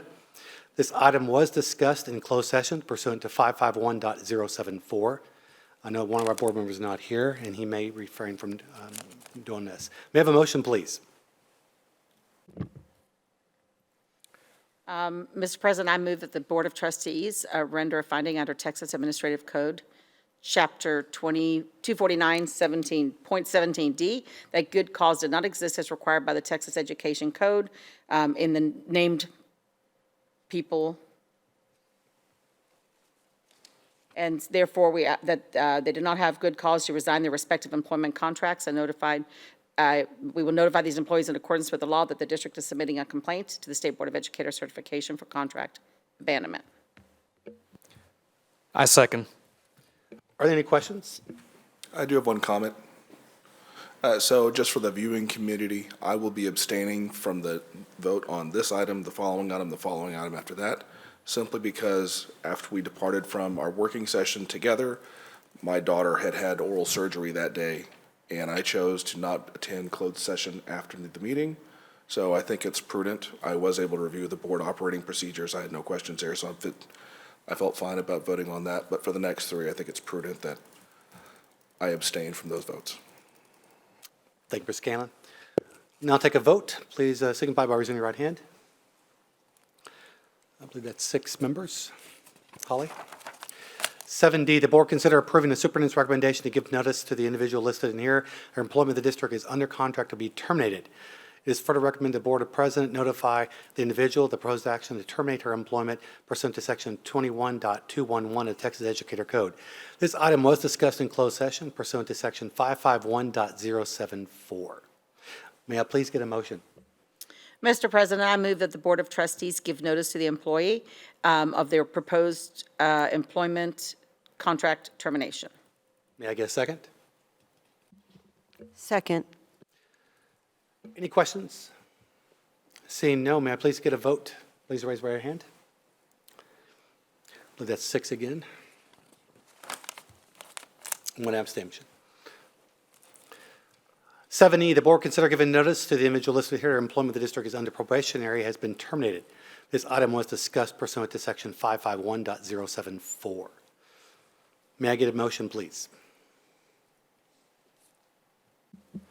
I move that the Board of Trustees gives notice to the said employee that her employment with the district under probationary contract has been terminated. In a second? Second. Any questions? Seeing no questions, we'll take a vote now.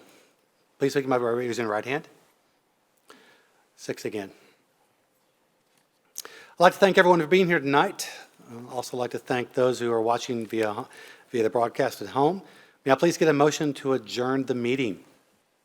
I move to adjourn the meeting. All those in favor, please raise your right hand. Second. Sorry. In a hurry to get Dr. Killian out of here. Thank you very much. Have a great evening.